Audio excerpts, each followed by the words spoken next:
हाँ जी, very very good evening to all of you. Good evening, good evening, good evening, very good evening, very good evening, very good evening everyone.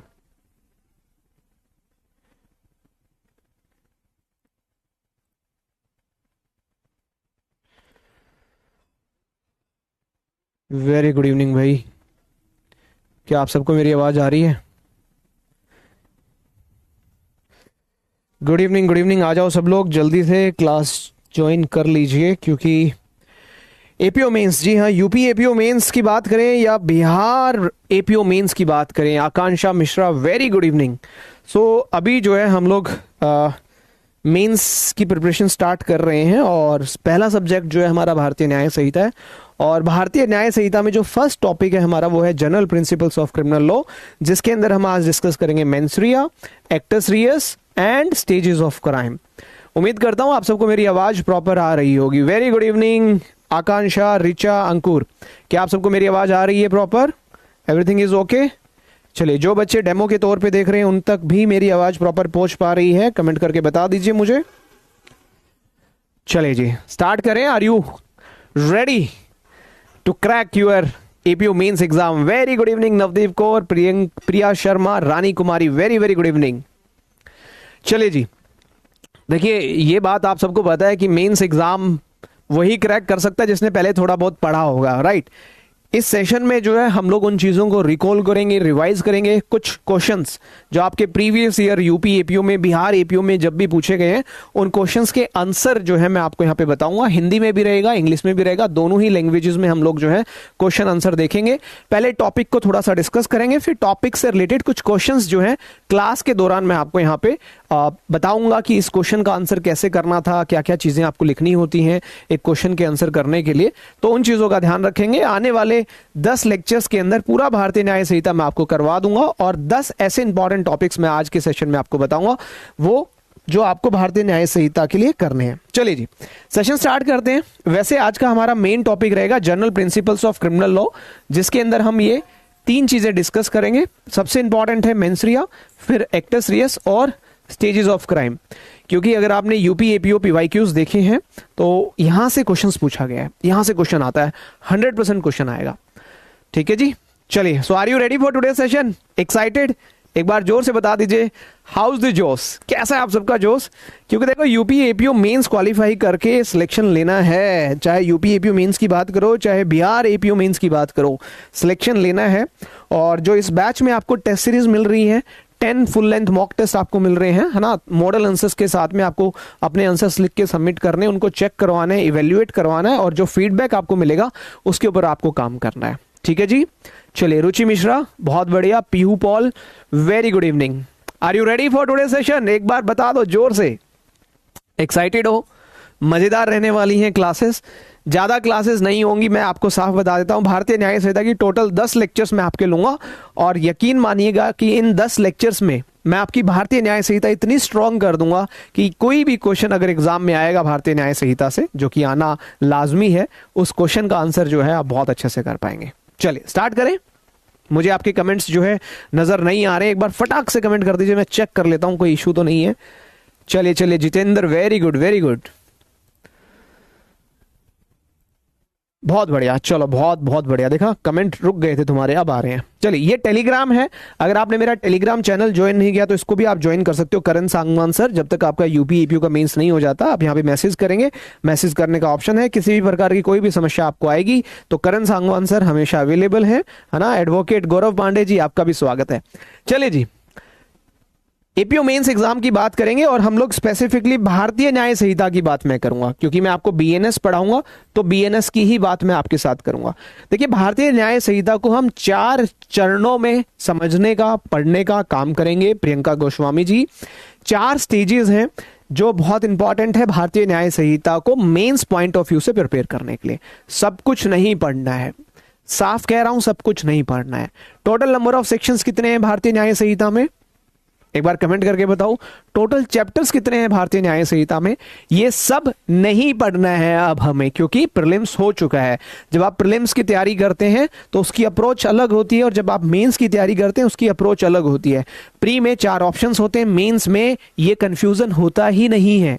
Mains पूरा का पूरा आपकी conceptual clarity, आपकी knowledge, right, आपकी legal reasoning, आपकी law की application के ऊपर डिपेंड करता है, और थोड़ा बहुत आपकी हैंडराइटिंग पे डिपेंड करता है, बस।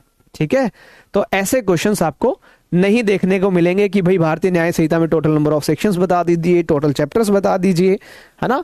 तो वो याद करने की जरूरत नहीं है। तो हम लोग भारतीय न्याय संहिता को 4 स्टेजेस में पढ़ेंगे। 4 स्टेजेस कौन कौन सी हो सकती हैं? ये 4 स्टेजेस हैं। स्टेज 1 की बात करें तो कंसेप्चुअल रूट्स, जी हाँ, जो आपके लिए समझना बहुत जरूरी है। पूरी भारतीय न्याय संहिता को समझने के लिए सबसे इंपॉर्टेंट कॉन्सेप्ट क्या है? क्या लगता है आपको? पूरी भारतीय न्याय संहिता को समझने के लिए सबसे इंपॉर्टेंट, सबसे फंडामेंटल कॉन्सेप्ट क्या है जो आपको आना चाहिए? वो है मेंसरिया, है ना। मेंसरिया सबसे इंपॉर्टेंट कॉन्सेप्ट है। सो मेंसरिया से हम लोग स्टार्ट करेंगे। देखिए, बिना मेंसरिया के भारतीय न्याय संहिता नहीं समझी जा सकती है। तो मेंसरिया, इससे रिलेटेड क्वेश्चन भी आया था, आगे हम डिस्कस करेंगे। एक क्वेश्चन यूपी एपीओ के पीवाईक्यूज जब मैं गो थ्रू कर रहा था, वो क्वेश्चन लेके भी मैं आया हूं। आपको अलग से पीवाईक्यूज गो थ्रू करने की रिक्वायरमेंट नहीं है। सारे पीवाईक्यूज के जितने भी क्वेश्चन है सब मैं आपको यहाँ पे जो है प्रैक्टिस करवा दूं आंसर के साथ में। एक यूपी एपीओ मेंस का पेपर जब मैं देख रहा था, वहां पे एक क्वेश्चन मुझे देखने को मिला, मेंसरिया, क्या मेंसरिया गिरगिट की तरह रंग बदलता है? ऐसा क्वेश्चन था।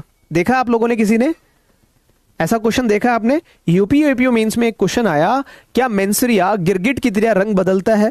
क्या अलग अलग प्रकार का मेंसरिया अलग अलग ऑफेंसेस में देखने को मिलता है? हाँ कि ना? क्या समझते हो आप? क्या इसका उत्तर ये होगा, जी हां, मेंसरिया गिरगिट की तरह रंग बदलता है, डिफरेंट ऑफेंसेस में डिफरेंट प्रकार से देखने को मिलता है। इसके बारे में भी बात करेंगे। तो पहले हम समझेंगे मेंसरिया, एंड फिर हम समझेंगे स्टेजेस ऑफ क्राइम। यहां से भी आपके यूपी एपीओ मेंस में क्वेश्चन आया है और आने की संभावना पूरी है, क्योंकि स्टेजेस ऑफ क्राइम की जब भी हम बात करते हैं तो जैसे काफी सारे बच्चे आईपैड जानते हैं कि आईपैड कोई चीज होती है, लेकिन स्टेजेस ऑफ क्राइम को समझने के लिए आईपैक आपको याद रखना है। क्या याद रखना है बेटा? आईपैक। इसके बारे में भी हम चर्चा करेंगे। आईपैक क्या होता है, इंटेंशन क्या है, प्रिपरेशन क्या है, अटेम्प्ट क्या है और कमीशन क्या है। यहां से बार बार यूपी एपीओ मेंस में क्वेश्चंस देखने को मिले, ठीक है, जो उम्मीद है कि अब आगे भी देखने को मिलेंगे, राइट। तो पहली स्टेज तो बहुत क्लियर है। फर्स्ट स्टेज के अंदर हम समझेंगे मेंसरिया क्या होता है, और मेंसरिया के साथ एक उसका छोटा भाई है एक्टस रियस, वो क्या होता है वो समझेंगे। फिर स्टेजेस ऑफ क्राइम को समझने का काम करेंगे। ये पहली स्टेज रहेगी हमारी। सो आज का सेशन जो है पहली स्टेज को ही कवर करेगा। आज के इस लेक्चर में मैं आपके साथ डिस्कस करूंगा मेंसरिया क्या होता है, एक्टस रियस क्या होता है, स्टेजेस ऑफ क्राइम कौन कौन से होते हैं, और इनसे रिलेटेड जो मेंस में क्वेश्चन आए हैं वो क्वेश्चन डिस्कस करूंगा, उनके आंसर्स डिस्कस करूंगा, सिचुएशन बेस्ड क्वेश्चंस डिस्कस करूंगा, आपके डायरेक्ट क्वेश्चंस डिस्कस करूंगा। सारी चीजें, संपूर्ण तैयारी आपकी इसी बैच में होगी। आपको कहीं और जाने की रिक्वायरमेंट नहीं है। जो नोट्स, जो आंसर्स, जो क्वेश्चंस मैं प्रोवाइड करूंगा वो मोर देन सफिशिएंट है यूपी एपीयू मेंस को क्वालिफाई करने के लिए, या फिर अगर आप बिहार एपीयू मेंस की भी तैयारी करना चाहते हैं उसको भी क्वालिफाई करने के लिए मोर देन सफिशिएंट रहेगा ये सब कुछ। सेकेंड स्टेज जो हम आगे चल के पढ़ेंगे वो क्या है? वो है बेटा स्टेज 2, दिस शील्ड। आपको पता है भारतीय न्याय संहिता में शील्ड है। शील्ड समझते हो? तलवार होती है और एक उसकी वो होती है हाथ में से पकड़ने वाली, शील्ड होती है। जर्नल एक्सेप्शंस के बारे में हम लोग सीखेंगे, समझेंगे, पढ़ेंगे, क्योंकि जर्नल एक्सेप्शन से भी काफी सारे क्वेश्चंस देखने को मिले। Generally right of private defence का कॉन्सेप्ट जो है, तो हम लोग जर्नल एक्सेप्शंस को भी पढ़ेंगे आगे चल के अगले कुछ लेक्चर्स में, क्योंकि यहां पे जो है मेंसरिया नेग्लेक्ट कर दिया जाता है, क्योंकि वहां गुड फेथ आ जाता है, अनसाउंडनेस ऑफ माइंड आ जाती है, बाउंड बाय लॉ आ जाता है, इंसेनिटी आ जाती है, राइट ऑफ प्राइवेट डिफेंस आ जाता है। तो पहले कॉन्सेप्चुअल रूट्स, दूसरा शील्ड को समझेंगे।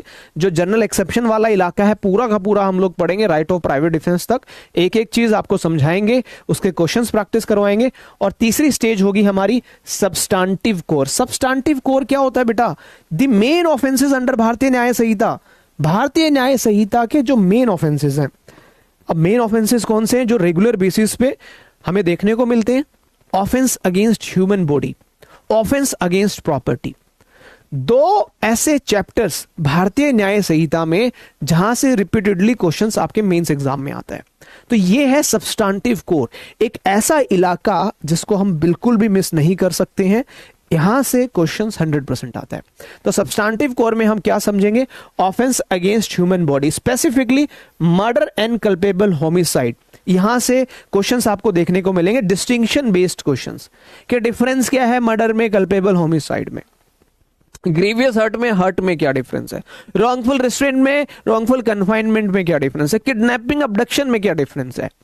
ये सारी चीजें जो है तीसरा चरण जो होगा हमारी भारतीय न्याय संहिता का, वहां पे मैं आपको समझाऊंगा, इनसे रिलेटेड क्वेश्चंस प्रैक्टिस करवाऊंगा, उन क्वेश्चंस के आंसर मैं आपको बताऊंगा, किस प्रकार से क्वेश्चन को पढ़ना है, किस प्रकार से उसका हिंदी में आंसर लिखना है, इंग्लिश में आंसर लिखना है। चाहे आप हिंदी मीडियम के छात्र हैं, चाहे आप इंग्लिश मीडियम के छात्र हैं, ये क्लासेस आपके लिए बहुत ज्यादा यूजफुल, बेनिफिशियल होने वाली है, राइट। फिर हम चलेंगे ऑफेंस अगेंस्ट प्रॉपर्टी, जिसके अंदर थेफ्ट के बारे में हम लोग बात करेंगे, एक्सटॉर्शन के बारे में बात करेंगे, हम लोग स्नैचिंग के बारे में बात करेंगे, रॉबरी के बारे में बात करेंगे, डकैती के बारे में बात करेंगे, मिसचिफ आएगा, क्रिमिनल मिसएप्रोप्रिएशन ऑफ प्रॉपर्टी आएगा, क्रिमिनल ब्रीच ऑफ ट्रस्ट आएगा। इनके डिस्टिंक्शंस बहुत जरूरी हैं, क्योंकि जब आप पीवाईक्यूज देखते हैं, देखिए पीवाईक्यूज हर एग्जाम के आपको देखने चाहिए, जरूरी है कि आपको अंदाजा लग सके। लेकिन आप लोगों ने क्लासेस ज्वाइन किए तो आपको पीवाईक्यूज देखने की रिक्वायरमेंट नहीं है, वो हमारी ड्यूटी है पीवाईक्यूज देख के आप लोगों को यूपी एपीओ के लिए बहुत अच्छे से प्रिपेयर करना। और फिर लास्ट इसके अंदर एक और चीज मैं ऐड करूंगा जो यहां पे अभी ऐड नहीं की गई है, वो है offence against women and child. Offence against women and child questions बहुत कम देखने को मिलते हैं, राइट। तो यहां पे मैं एक और ऐड कर देता हूं, offences against women and child. Basically ये जो offences against women and child है, यहां से क्वेश्चंस हमें देखने को मिलते हैं प्रीलिम्स में। मेंस में थोड़े से कम क्वेश्चंस यहां से पूछे जाते हैं, ज्यादा से ज्यादा शॉर्ट नोट में आ जाएगा। रेप से रिलेटेड क्वेश्चंस आपको जनरली देखने को नहीं मिलते हैं। हाँ, स्टॉकिंग पूछ लेंगे, वॉयरिज्म पूछ लेंगे, राइट। ऐसे क्वेश्चन शॉर्ट नोट के तौर पे पूछे जाते हैं। और लास्ट स्टेज जो है वो है पेरीफेरियल एरिया, जो जनरली एग्जाम में बहुत कम लिस्ट पूछा जाता है, जिसके अंदर डिफेमेशन पढ़ेंगे, फॉर्जरी पढ़ेंगे या ऑफेंसेस अगेंस्ट स्टेट पढ़ेंगे, जहां पे वेजरिंग वॉर की हम लोग चर्चा करने वाले हैं। अब आप लोगों के माइंड में एक डाउट चल रहा होगा, क्या डाउट है कि सर अबैटमेंट क्रिमिनल कॉन्स्पिरेसी कहां पढ़ेंगे हम लोग? सोच रहे हो, आपने जनरल एक्सेप्शंस बता दिया, आपने ऑफेंस अगेंस्ट ह्यूमन बॉडी बता दिया, आपने ऑफेंस अगेंस्ट वुमेन चाइल्ड बता दिया, आपने ऑफेंस अगेंस्ट प्रॉपर्टी बता दिया, और लास्ट में आपने जो छोटे मोटे ऑफेंसेस हैं, डिफेमेशन हो गया, फोर्जरी हो गया, ऑफेंस अगेंस्ट स्टेट हो गया, उनकी बात कर ली। अबैटमेंट एंड क्रिमिनल कॉन्स्पिरेसी, ये जर्नल एक्सेप्शन मतलब जर्नल प्रिंसिपल का ही पार्ट होता है। तो जब हम जर्नल एक्सेप्शंस पढ़ेंगे, वहीं पे हम लोग जो है जर्नल एक्सेप्शंस कंप्लीट करने के बाद अबैटमेंट को समझेंगे, क्रिमिनल कॉन्स्पिरेसी को समझेंगे, और अटेम्प्ट तो आपका स्टेजेस ऑफ क्राइम में आ ही जाएगा, ठीक है। सो ये कुछ कोर चीजें हैं जो हमें भारतीय न्याय संहिता में पढ़नी है, बहुत अच्छे से पढ़नी है, समझनी है, और फिर देखिएगा यूपी एपीओ मेंस में आपका कितना अच्छा जो है रिजल्ट आपको देखने को मिलेगा।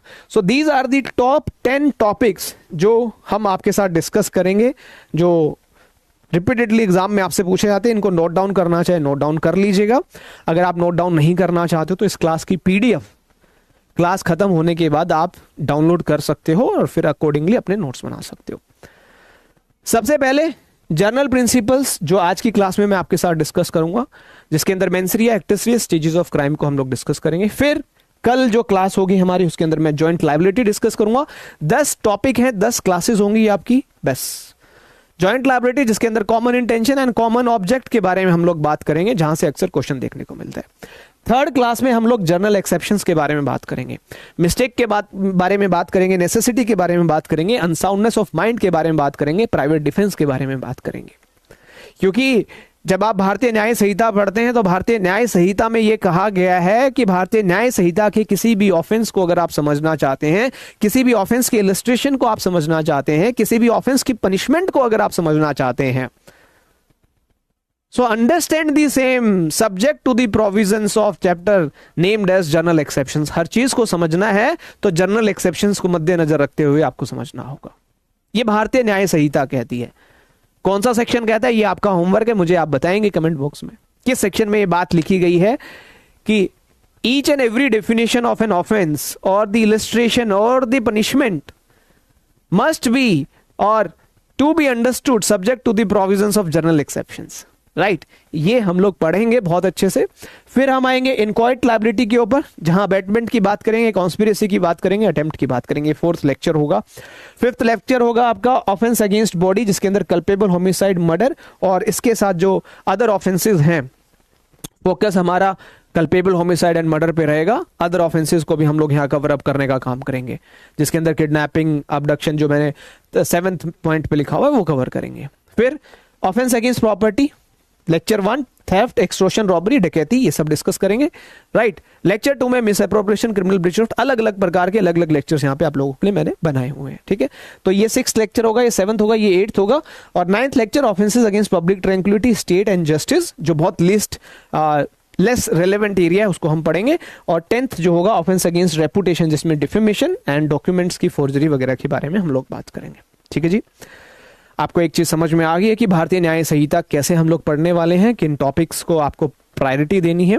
अगर आप खुद भी रिवीजन करना चाहें तो these are the 10 important topics of your Bharatiya Nyaya संहिता। अगर ये 10 इंपॉर्टेंट टॉपिक्स आपने बहुत अच्छे से कर लिए तो यकीन मानिए भारतीय न्याय संहिता में आपका बहुत अच्छा स्कोर आने वाला है। ठीक है, लेकिन इंपॉर्टेंट चीज क्या है? इंपॉर्टेंट चीज ये है मेंस में अंडर प्रेशर क्वेश्चन को समझना और आंसर लिखना। देखिए, मेंस एग्जाम को क्रैक करने के लिए सबसे इंपॉर्टेंट चीज पता है क्या है? To understand the question, carefully understanding of a question. जब तक आपको क्वेश्चन समझ में नहीं आएगा आप उसका आंसर नहीं कर पाएंगे। वो आगे चल के मैं आपको बताऊंगा कैसे समझना है। क्या उस क्वेश्चन के हर पहलू का आंसर करना जरूरी है? जी हाँ, ठीक है। लेकिन उससे पहले हमारा आज का जो टॉपिक है जनरल प्रिंसिपल, मेंस रे, एक्टस रे, स्टेजेस ऑफ क्राइम, एक बार मैं आपको रिकॉल करा देता हूं, रिवाइज करा देता हूं, फिर इससे रिलेटेड क्वेश्चंस हम प्रैक्टिस करेंगे और उसके आंसर्स भी मैं आपको बताऊंगा। ठीक है, क्विकली एक बार रिकॉल करते हैं। आप सबको पता है, मुझे पता है कि आप सबको मेंस रे के बारे में पता है, एक्टस रेस के बारे में पता है, स्टेजेस ऑफ क्राइम के बारे में पता है, लेकिन हर क्लास में मेरी ड्यूटी है, मेरी रिस्पॉन्सिबिलिटी है कि मैं आपको दोबारा से अवगत करवाऊं इन चीजों के बारे में और फिर इनसे रिलेटेड क्वेश्चंस आप लोगों को प्रैक्टिस करवाऊं। चलिए, तो जनरल प्रिंसिपल्स के बारे में बात करें। आप सब जानते हैं क्रिमिनल लॉ के अंदर जनरल प्रिंसिपल्स जो है फाउंडेशन, एक नींव की तरह काम करते हैं। ये इंश्योर करते हैं कि जो क्रिमिनल जस्टिस है वो आर्बिट्रेरी तौर पे काम ना करे, बल्कि जो लीगल डॉक्ट्राइन्स हैं उनके ऊपर बेस्ड रहे और उन्हीं के अकॉर्डिंग वर्क करे। दो इंपॉर्टेंट चीजें यहां पे हम पढ़ते हैं। एक होता है हमारा मेंस रे बेटा, मेंटल एलिमेंट, हिंदी में भी है, आगे चल के बताऊंगा आपको। दूसरा होता है एक्टस रियस, फिजिकल एलिमेंट। मेरे सबकॉन्शियस माइंड में ये बिहार एपीओ प्री की क्लास नहीं है, ये बिहार एपीओ मेंस की क्लास है। This is not a class for Bihar APO prelims, this is a class for Bihar APO mains. Mains के लिए आप इस क्लास को अटेंड कर सकते हो, प्री के लिए आपकी अलग क्लास होगी, बिहार एपीओ प्री की वो अलग क्लास है। मेंस रिया मेरे सबकॉन्शियस माइंड में क्या चल रहा है, क्या मैं किसी का मारना चाहता हूं, किसी से बदला लेना चाहता हूं, mens rea. The guilty intent, actus reus physical element, physical act, right. जो मेरी इंटेंट है उसको मैं कैसे वहां पे प्रेजेंट कर पा रहा हूं, किस प्रकार से मैं वो एक्ट कर पा रहा हूं, वो है फिजिकल एलिमेंट, जिसको हम एक्टस रियस बोलते हैं। और स्टेजेस ऑफ क्राइम की बात करें, अपराध के चरण, ये सारी चीजें जो है बहुत ज्यादा फाउंडेशनल हैं, बहुत ज्यादा इंपॉर्टेंट हैं, क्योंकि ये आपका जो क्रिमिनल एक्शन है उसको बाइफरगेट करती हैं एक्सीडेंटल या मियर थॉट से, राइट। हमने देखा ना, बाई एक्सीडेंट अगर कोई चीज हो जाए तो मेरी क्या इंटेंशन थी, नहीं थी, एक्सीडेंटली है तो मैं लायबल नहीं होऊंगा, है ना। किसी की लायबिलिटी फिक्स करने के लिए क्या होना जरूरी है, गिल्टी माइंड होना जरूरी है और एक प्रोहिबिटेड एक्ट होना जरूरी है। ये दो चीजें हमें याद रखनी है। अब वन बाई वन समझ लेते हैं। मेंस रिया, हिंदी मीडियम वालों के लिए मैंने यहां पे वर्ड लिखा हुआ है दुराशय, जिसको हम बोल देते हैं। इस प्रकार से अगर आपके एग्जाम में आते हैं तो इसी प्रकार से आपको आंसर करना है, ठीक है, इसी प्रकार से आपको आंसर करना है। जैसे मीनिंग आप लिखेंगे, मेंस रिया क्या है, एक टेक्निकल टर्म है जिसका मतलब होता है ब्लेम वर्दी मेंटल कंडीशन, दोषपूर्ण मानसिक स्थिति। क्या होता है? दोषपूर्ण मानसिक स्थिति। इससे रिलेटेड एक क्वेश्चन भी मैं आप लोगों के साथ आगे चल के डिस्कस करूंगा कि क्या मेंसरिया, जैसे मैंने अभी इनिशियल क्लास में भी बताया, क्या मेंसरिया गिरगिट की तरह अपना रंग बदल लेता है, रूप बदल लेता है हर ऑफेंस के लिए? ठीक है। रोल ऑफ लाइबिलिटी की बात करें, आप सबने एक बहुत फेमस डॉक्ट्राइन पढ़ी होगी, एक्टस नॉन फेसिट रिम निसी मेंसिट्रिया। ये लैटिन मैक्सिम जो है बहुत ज्यादा इंपॉर्टेंट है, इसको हमेशा याद रखना है। आपको याद भी होगी, मैं जस्ट आपको रिकॉल करवा रहा हूं। See the act itself does not make a man guilty unless his intention is so. खाली एक्ट से कोई व्यक्ति गिल्टी नहीं होता जब तक उसकी इंटेंशन ना हो। So mens rea reflects your guilty intention, guilty mind. और नेसेसिटी क्या है इसकी? So an act becomes criminal only, कब एक एक्ट क्रिमिनल बनेगा? जब वो गिल्टी माइंड के साथ किया जाएगा। कुछ सिचुएशन में जो स्टैट्यूटरी ऑफेंसेस है वहां पे एक्सक्लूड किया हुआ है, आगे चल के उनके बारे में भी बात करेंगे, राइट? है ना, कुछ स्टैट्यूटरी ऑफेंसेस जहां मेंसरिया की रिक्वायरमेंट नहीं है, वो ऑफेंस है। जैसे मिसकैरी करना, मिसकैरी करना है ना, प्रेग्नेंट वुमेन को मिसकैरी करवाना स्टैट्यूटरी ऑफेंस है, वहां मेंसरिया की रिक्वायरमेंट ही नहीं है, राइट? सो एक्सप्रेसली जहां एक्सक्लूड किया गया है मेंसरिया, वहां पे मेंसरिया की रिक्वायरमेंट नहीं है टू कॉन्स्टिट्यूट एन ऑफेंस। ठीक है। अब भारतीय न्याय संहिता में इसकी इंप्लीमेंटेशन किस प्रकार से की गई है? दो प्रकार से जो है भारतीय न्याय संहिता में आपको जो है मेंसरिया देखने को मिलता है। पहला है जनरल एक्सेप्शंस के माध्यम से, जो चैप्टर नंबर 3 में हम पढ़ते हैं। इस चैप्टर में क्या प्रोवाइड किया गया? Grounds for examination. जहां मेंसरिया एब्सेंट है, पूरे ही चैप्टर में मेंसरिया आपको देखने को नहीं मिलेगी, पूरे चैप्टर में। अगर आपके पास बेयर एक्ट है तो एक बार बेयर एक्ट उठा लीजिए। है बेयर एक्ट आप लोगों के पास? कितने स्टूडेंट्स हैं जो भारतीय न्याय संहिता का बेयर एक्ट लेके बैठे हुए हैं? चैप्टर नंबर 3 देखिए, जो जनरल एक्सेप्शंस की बात करता है, सेक्शन 14 से स्टार्ट होता है और सेक्शन नंबर 44 तक जाता है। किसी भी सिंगल सेक्शन में आपको मेंसरिया का एलिमेंट नहीं देखने को मिलेगा। नॉलेज, इंटेंशन, रेकलेसनेस, ये सब आपको नहीं देखने को मिलेगा, है ना? जैसे सब में, किसी में गुड फेथ मिलेगा, किसी में बाउंड बाय लॉ मिलेगा, राइट? किसी में जस्टिफाइड बाय लॉ मिलेगा, राइट? किसी में एक्सीडेंटली मिलेगा, किसी में अनसाउंडनेस ऑफ माइंड मिलेगा, किसी में इंसैनिटी मिलेगी, किसी में आरओपीडी मिलेगा, right? So mistake of fact, unsoundness of mind. So पहला जो है भारतीय न्याय संहिता में मेंसरिया को कहां हम देख सकते हैं या नहीं देख सकते हैं, वो है जनरल एक्सेप्शंस। दूसरा है डेफिनेशन ऑफ ऑफेंसेस। हर एक ऑफेंस की डेफिनेशन में आपको मेंसरिया अलग प्रकार से दिखाई देगा। इविल इंटेंट हर ऑफेंस की अलग है। क्या ये डिसऑनेस्टली, क्या ये फ्रॉडुलेंटली, ये भी तो मेंसरिया का ही पार्ट है ना, डिसऑनेस्टली एंड फ्रॉडुलेंटली। क्या मर्डर के ऑफेंस में डिसऑनेस्टली एंड फ्रॉडुलेंटली दिखाई देता है आपको? हां या ना? जब आप मर्डर की डेफिनेशन पढ़ते हैं तो क्या आपको वहां पे डिसऑनेस्टली वर्ड दिखाई देता है? क्या आपको वहां फ्रॉडुलेंटली वर्ड दिखाई देता है? या वहां पर आपको इंटेंशन, नॉलेज, ये सब दिखाई देता है? ये वही एग्जाम्पल है जो मैं क्वेश्चन आपको बता रहा था कि क्या मेंसरिया गिरगिट की तरह रंग बदलता है, ऑफेंस के हिसाब से चेंज हो जाता है। ऑफेंस के हिसाब से अलग अलग प्रकार का मेंसरिया जो है आपको देखने को मिलते हैं। अलग अलग प्रकार का इल विल, अलग अलग प्रकार की इविल इंटेंट आपको देखने को मिलती है कि नहीं मिलती है? मर्डर के ऑफेंस में अलग आपकी इविल इंटेंट होगी, रेप के केस में अलग होगी, ऑफेंस अगेंस्ट प्रॉपर्टी के केस में आपकी इविल इंटेंट अलग होगी। सो मेंसरिया गिरगिट की तरह रंग बदलता है। आगे चल के उसके बारे में बात करेंगे, राइट? एक बड़ा फेमस केस है Gangula Mohan Reddy versus state of Andhra Pradesh 2010। The court held that mens rea covers a wide range of mental status and conditions. अलग अलग प्रकार की जो है इविल इंटेंट आपको देखने को मिलेगी। ये ऑफेंस टू ऑफेंस वेरी करेगा, ठीक है? सो दो प्रकार से भारतीय न्याय संहिता के अंदर जो मेंसरिया है वो आप देख सकते हैं। पहला जनरल एक्सेप्शंस, जहां मेंसरिया का आपको कोई भी अंश दिखाई नहीं देगा, एब्सेंट मिलेगा। और फिर स्पेसिफिक ऑफेंसेस के अंदर आपको जो है अलग अलग प्रकार का, अलग अलग लेवल ऑफ मेंटल स्टेटस आपको देखने को मिलेगा। आगे बढ़ते हैं, मेंसरिया से आगे चलते हैं। एक्टस रियस, आपराधिक कृत्य।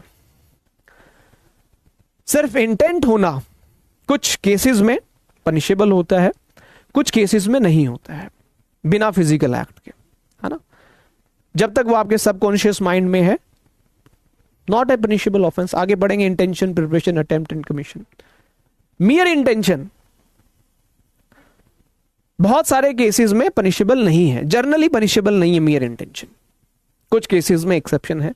प्रिपरेशन कुछ केसेस में एक्सेप्शन है, जनरली इंटेंशन प्रिपरेशन पनिशेबल नहीं होता है इन जर्नल। एक्सेप्शन तो है ही इसका, लेकिन अटेम्प्ट पनिशेबल है, कमीशन पनिशेबल है। सो एक्टस रियस की जब हम बात करते हैं, एक्टस रियस क्या है बेटा? Result of human conduct. आपका जो फिजिकल एक्ट है, जो आपका फिजिकल एक्ट है वो है एक्टस रियस, फिजिकल एक्ट जिसको फॉरबिड किया है लॉ ने। Physical element, external physical manifestation of the crime, ये होता है एक्टस रियस। इसका रिलेशन क्या है? देखिए, गिल्टी माइंड के साथ जब फिजिकल एक्ट बनता है, मिलता है, तब जाके एक अपराध कमिट होता है। अगर मैं एग्जांपल के तौर पे आपको बताना चाहूं तो कोई भी ऑफेंस कमिट करने के लिए दो चीजें आपको चाहिए होती हैं, एक होता है फिजिकल एक्ट, एक होता है गिल्टी माइंड। मैं आपको जान से मारना चाहता हूं, ये क्या है?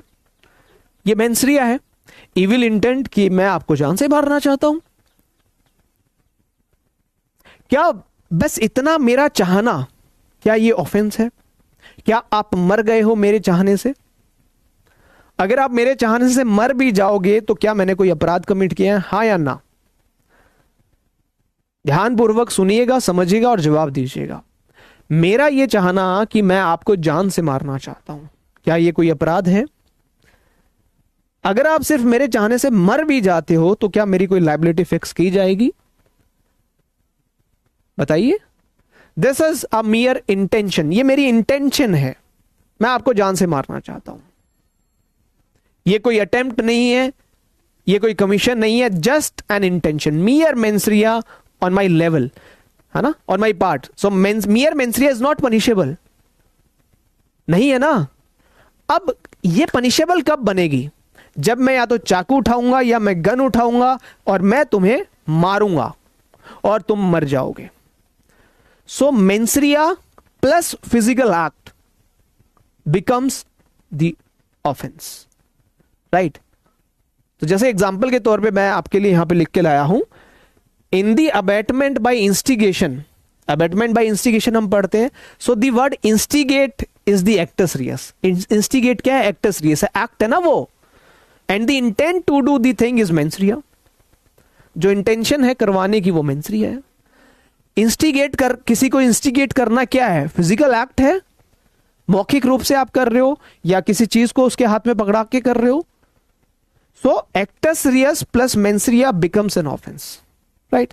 कुछ एक्सेप्शंस भी हैं, वो जो स्टैट्यूटरी ऑफेंसेस है वहां पे जरूरत नहीं होती है। एक यहां पे एक ओमिशन वर्ड आता है जिसको लोप कहते हैं, लोप ही कहते हैं ना हिंदी में। देखिए, हमारी टीम थोड़ी सी ढीली है, लेकिन पूरी कोशिश की है हमने कि हिंदी में कुछ वर्ड्स जो हैं हम यहाँ पे आप लोगों के लिए ट्रांसलेट करके लेके आए, और आंसर, मॉडल आंसर तो पूरे ही हिंदी में हमने ट्रांसलेट किए हैं। कुछ गलती हो जाए तो उसके लिए क्षमा चाहते हैं। हिंदी मीडियम के कितने स्टूडेंट्स एक बार बताएंगे मुझे, कितने स्टूडेंट्स हैं हिंदी मीडियम के इस क्लास में जो प्योर हिंदी मीडियम बैकग्राउंड से आते हैं? देखो, एक होता है एक्ट, एक होता है एक्ट, ठीक है जी। एक होता है एक्ट, एक होता है ओमिशन, ठीक है। एक होता है एक्ट, एक होता है ओमिशन। एक्ट में है ना, जब मैं एक्ट की बात कर रहा हूं, सो एक्ट क्या है? ये एक पॉजिटिव एक्ट है, पॉजिटिव रहेगा ये हमेशा कि आप कुछ कर रहे हो। यहां पे कोई लीगल ड्यूटी नहीं है, no legal duty, no legal duty. और जब मैं ओमिशन की बात कर रहा हूं तो ओमिशन कैसे बना है? ओमिट से बना है। ओमिट कहां यूज किया जाएगा? ओमिट वहां यूज किया जाएगा जहां कोई ड्यूटी होगी। और जब हम भारतीय न्याय संहिता पढ़ रहे हैं तो हम एक लीगल ड्यूटी की बात कर रहे हैं, लीगल ड्यूटी की बात कर रहे हैं। चलिए, बहुत बढ़िया। हिंदी मीडियम वालों टेंशन मत लेना, करण सर हैं, सब करवाएंगे आपको बढ़िया तरीके से। ये नेगेटिव एस्पेक्ट की बात करता है, ये नेगेटिव होता है हमेशा। नेगेटिव मतलब आपकी ड्यूटी थी कुछ करने के लिए, आपने नहीं किया। क्या ओमिशन भी पनिशेबल है भारतीय न्याय संहिता में, हाँ कि ना? से यस और no in the comment box. क्या भारतीय न्याय संहिता में ओमिशन भी पनिशेबल है या सिर्फ एक्ट ही पनिशेबल है? क्या बोलते हो आप लोग? अगर पनिशमेंट की बात करें हम, क्या भारतीय न्याय संहिता में सिर्फ एक्ट की पनिशमेंट मिलती है which is prohibited by the law, या forbidden by the law? Forbidden by law और प्रोहिबिटेड बाय लॉ?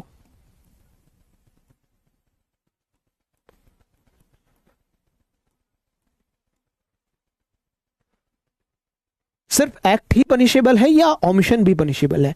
ओमिशन भी पनिशेबल है। क्यों पनिशेबल है? Because you are legally bound to do that particular thing and you are not doing the same. सो आप क्या कर रहे हो? आप वायलेट कर रहे हो कानून को। जैसे ओमिशन का सबसे सटीक एग्जांपल मैं आपको देता हूं, एफआईआर वाला। आप सबको एफआईआर के बारे में पता है, फर्स्ट इंफॉर्मेशन रिपोर्ट आप लोगों ने सुना होगा, पढ़ा होगा। It is the duty of the police officer to register the information received in a case of cognizable offense. Duty है, ड्यूटी है ना भैया, to register the FIR. If the information is related to the commission of a cognizable offense, then it is the duty of the officer in charge of a police station to get the register same. ये police officer की duty है, जब भी उसको एक cognizable offence के regarding information मिले तो उसको एफआईआर रजिस्टर करनी है। If the same is not done, अगर वो एफआईआर रजिस्टर नहीं करता है, so what he is doing, he is omitting, वो ओमिट कर रहा है। वो जो लीगल ड्यूटी उसके ऊपर इंपोज की है उसको वो नहीं कर रहा, negative. So act and omission both are punishable under Bharatiya Nyaya संहिता। और ये जो ओमिशन मैंने आपको बताया है, omission is basically a part of actus reus. ये भी एक्टस रियस का ही हिस्सा है, ये हमें ध्यान रखना है। एक्टस रियस में सिर्फ एक्ट नहीं आता है, एक्टस रियस में ओमिशन भी आता है। ठीक है जी। तो ओमिशन जैसा कि सेक्शन 225 ऑफ भारतीय न्याय संहिता के अंदर डिफाइन किया गया, ओमिशन एक सीरीज ऑफ ओमिशन भी हो सकता है और एक सिंगल एक्ट भी हो सकता है। Liability for omission arises when there is a legal duty to act. अगर लीगल ड्यूटी टू एक्ट नहीं है तो भैया कोई लायबिलिटी नहीं है। जैसे एक छोटा सा एग्जांपल इसके ऊपर अगर मैं देना चाहूं, आप गोवा घूमने गए हो, गोवा के बीच के ऊपर आराम से लेटे हुए सनबाथ ले रहे हो, धूप सेक रहे हो, सामने एक बच्चा समुद्र में डूब रहा है और आप एंजॉय कर रहे हो, बच्चा डूब के मर गया। क्या आपकी कोई लायबिलिटी है? एक बार कमेंट करके बताइए मुझे, क्या आपकी कोई लायबिलिटी है? नहीं है ना।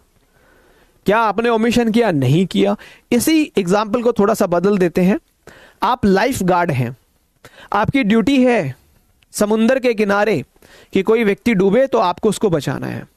आप समुद्र के किनारे बैठे हो, ड्यूटी दे रहे हो, रिलैक्स कर रहे हो, धूप सेक रहे हो, एक बच्चा सामने डूब रहा है, आप नहीं बचा रहे हो उसके। ये ओमिशन है, ये ओमिशन है,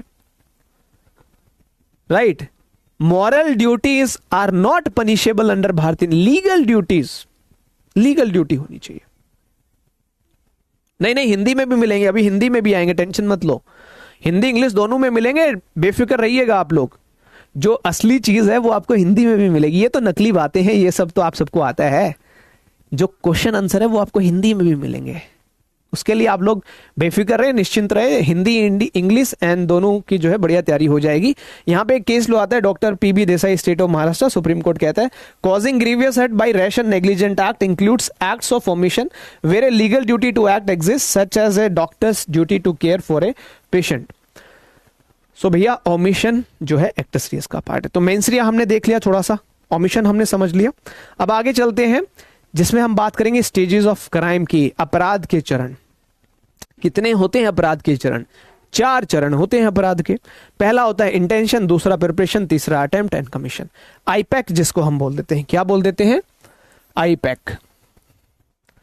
इससे रिलेटेड आपके यूपी एपीओ में क्वेश्चन आएगा, आज बता रहे हैं, इससे रिलेटेड आपके यूपी एपीओ में क्वेश्चन आएगा। और जो नए ऑफेंसेस ऐड ऑन हुए हैं उनसे रिलेटेड भी आएगा।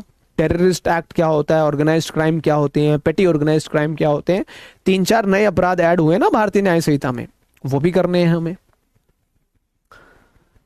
अगर अपराध के चरणों की बात करें तो देयर आर 4 स्टेजेस, 4 स्टेजेस होती हैं एक ऑफेंस को कंप्लीट करने के लिए। सबसे जरूरी और सबसे पहली स्टेज है बेटा इंटेंशन, जिसको हम आशय कह देते हैं। क्या है? इंटेंशन। Purely mental stage. आपसे यह भी पूछा गया है, मैं यूपी एपीओ के प्रीवियस ईयर क्वेश्चंस देख रहा था, वहां पे यह भी पूछा गया, पहला क्वेश्चन तो यही था कि स्टेजेस ऑफ क्राइम को डिफाइन करें, कौन सी स्टेज पनिशेबल है, इन स्टेजेस को एक दूसरे के साथ डिस्टिंक्शन करें।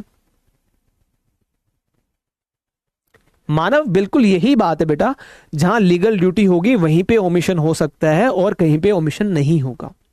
ओमिशन का मतलब ही ये होता है you are legally bound to do something but you are omitting the same. 100% मानव यही कहा जाएगा, जहां legal duty, legal moral duty नहीं, legal duty, right, you are bound by law to do that particular thing, legal duty है आपकी।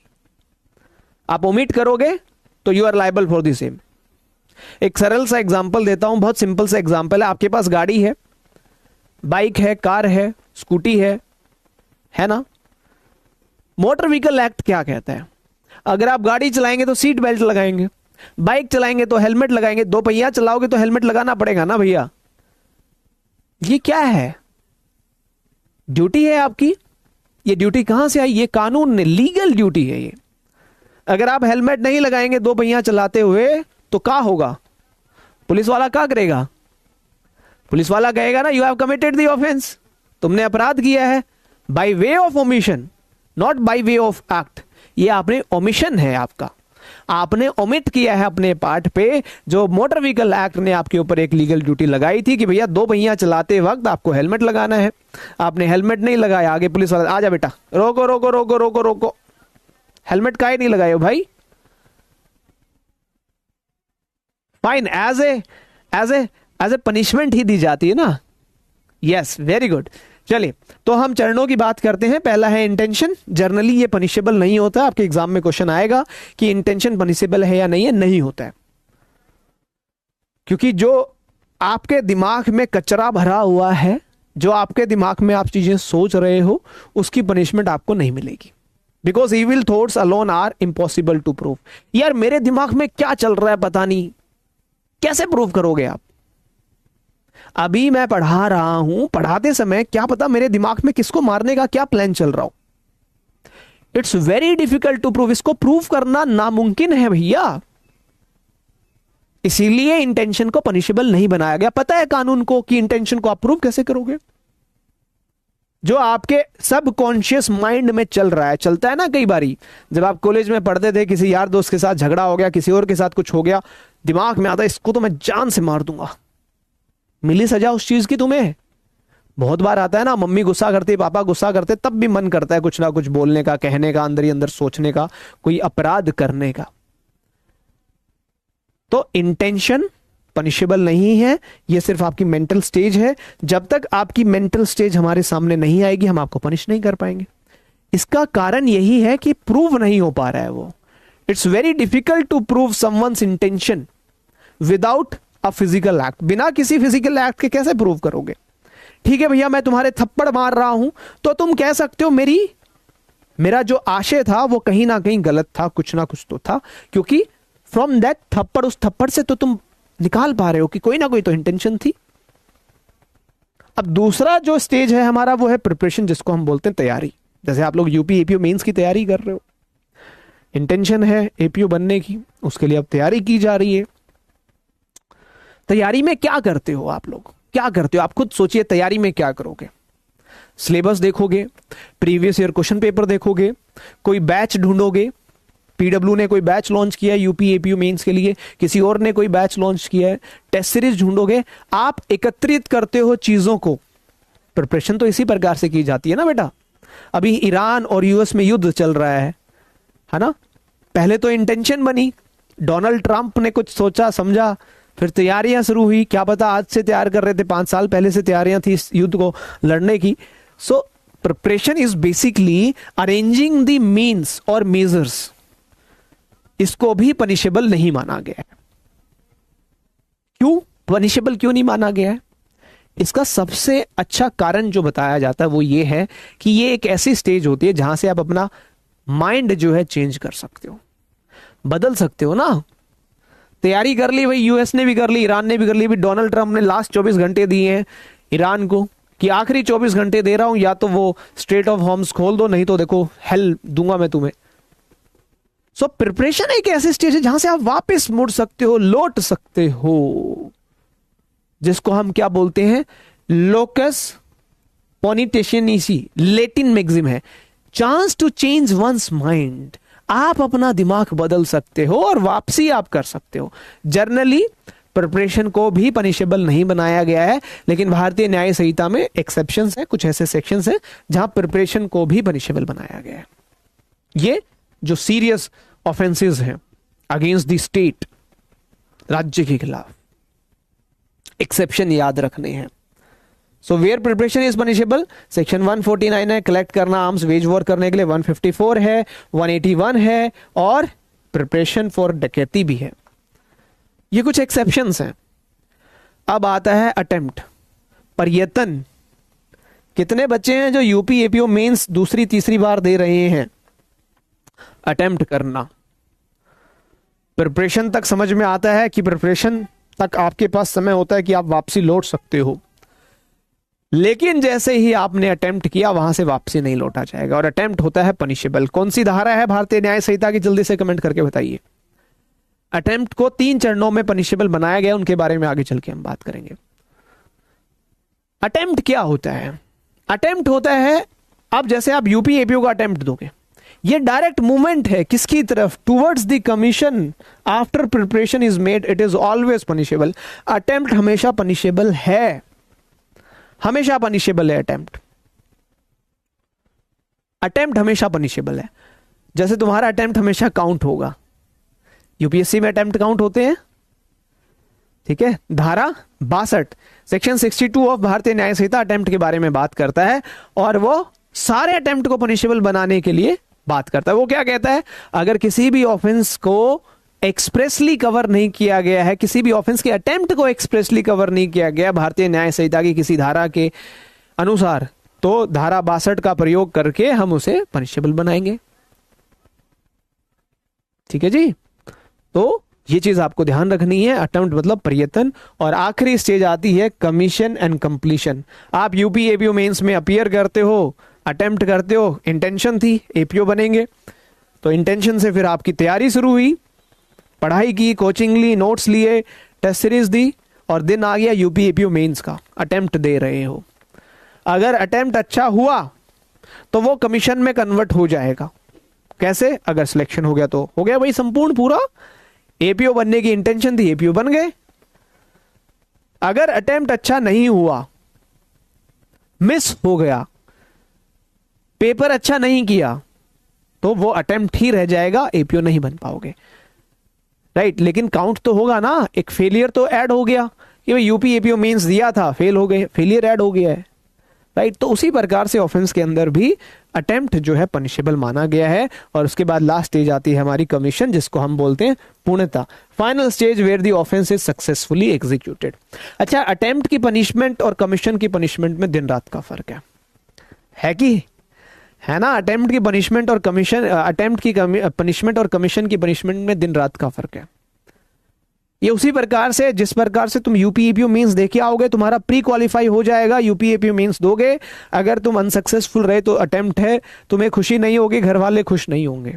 लेकिन तुम सक्सेसफुल हो गए तो तुम एपीओ बन जाओगे, तुम्हें खुशी होगी, तुम्हारे घर वाले लड्डू बांटेंगे। फर्क हुआ ना? फर्क है ना? खुशी की क्वांटिटी में फर्क आ रहा है।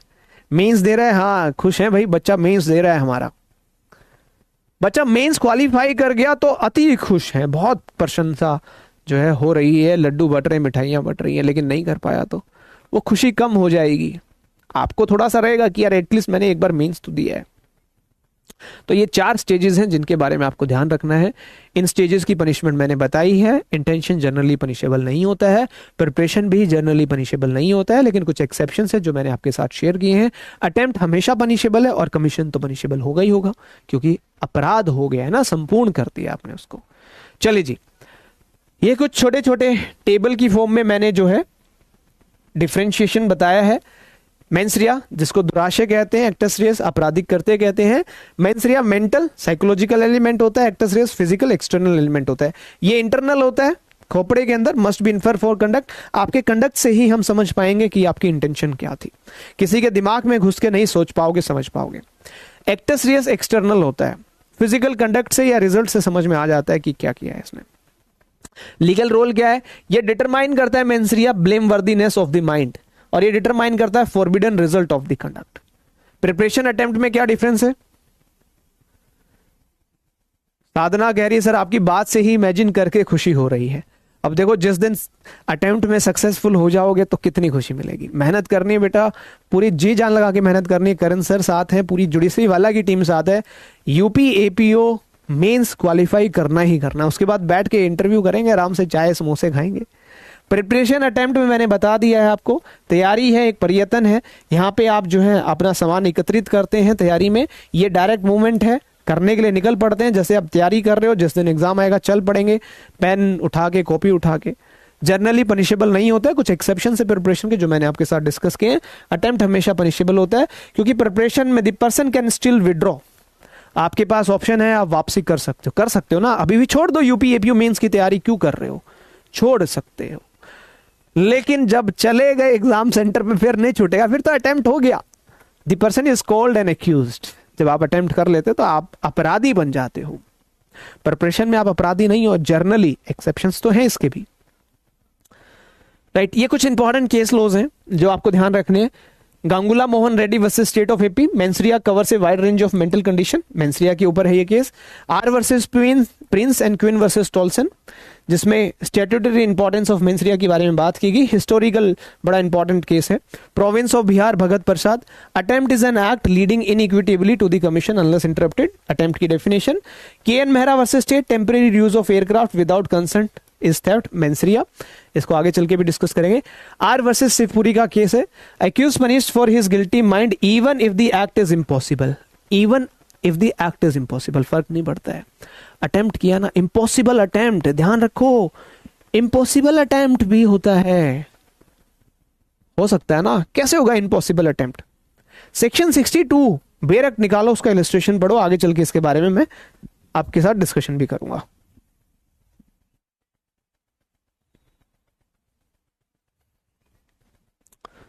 ठीक है, इम्पॉसिबल अटेम्प्ट, ये ध्यान रखना है आपको। इम्पॉसिबल अटेम्प्ट, केस का नाम आर वर्सेस शिवपुरी, ध्यान रखना है। आप चले कुछ क्वेश्चंस प्रैक्टिस करें, जो जो सिखाया है समझाया उस चीज का ध्यान रखना और आंसर करते चलना, ठीक है जी। ये एक क्वेश्चन है जो आपके यूपी एपीओ में आया हुआ है। Do you agree with the view that mens rea likes chameleon takes on different colors in different situations? Give illustration in support of your answer. क्या आप इस विचार से सहमत हैं कि दुराशय गिरगिट की तरह विभिन्न स्थितियों में अलग अलग रंग धारण करता है? अपने उत्तर के समर्थन में उदाहरण दीजिए।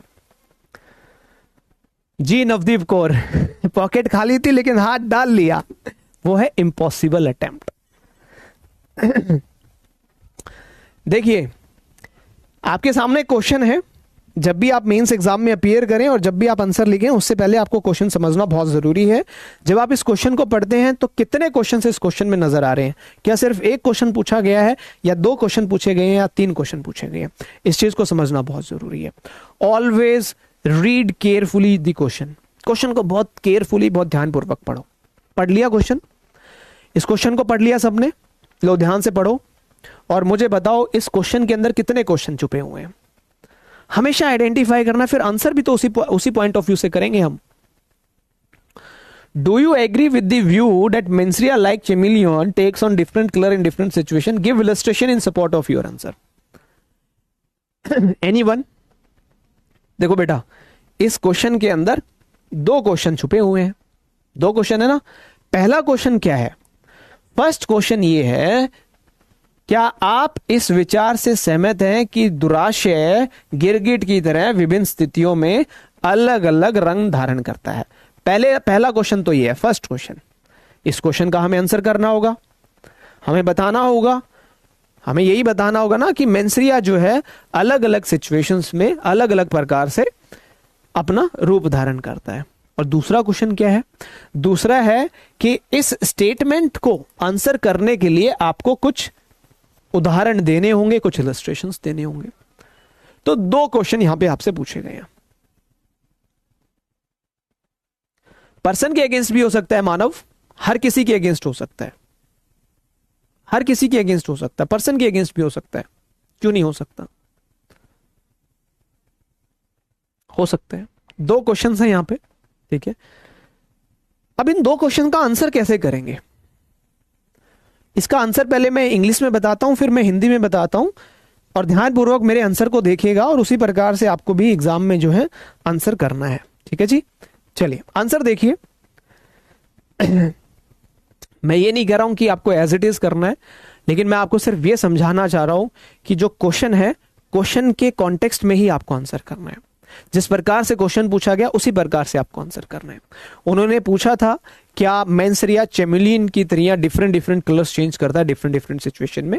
इसको आप स्टार्टिंग में यस कह सकते हो, बाद में इसकी रीजनिंग दे सकते हो, या लास्ट में हाँ कह सकते हो, फिर आप रीजनिंग दे सकते हो। तो मैंने क्या आंसर लिखा, yes the view that mens rea is like chameleon taking on different colours in different situation is accepted legal perspective.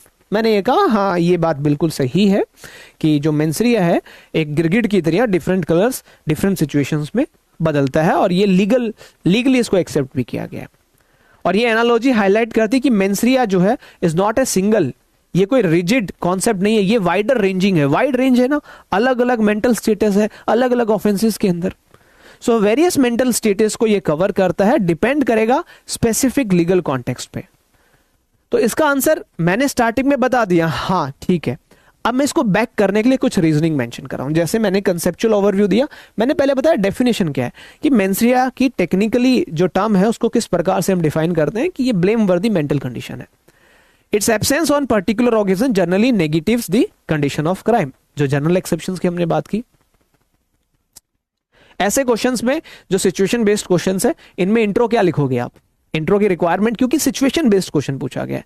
उसने आपसे यही पूछा ना, आप देखिए उसका क्वेश्चन क्या है, क्या आप इस विचार से सहमत हैं। हाँ मैंने कहा मैं इस विचार से सहमत हूं, और उसके बाद मैंने अपनी रीजनिंग दी कि भाई मैं इसलिए मैं सहमत हूं आपकी इस लाइन से, इस विचार से, इस स्टेटमेंट से। यहां पे इंट्रोड्यूस करने की रिक्वायरमेंट ही नहीं है, क्योंकि हमारे पास यहां पे ना ही तथ्य हैं, ना ही कोई उन्होंने एक स्पेसिफिक वर्ड पूछा है।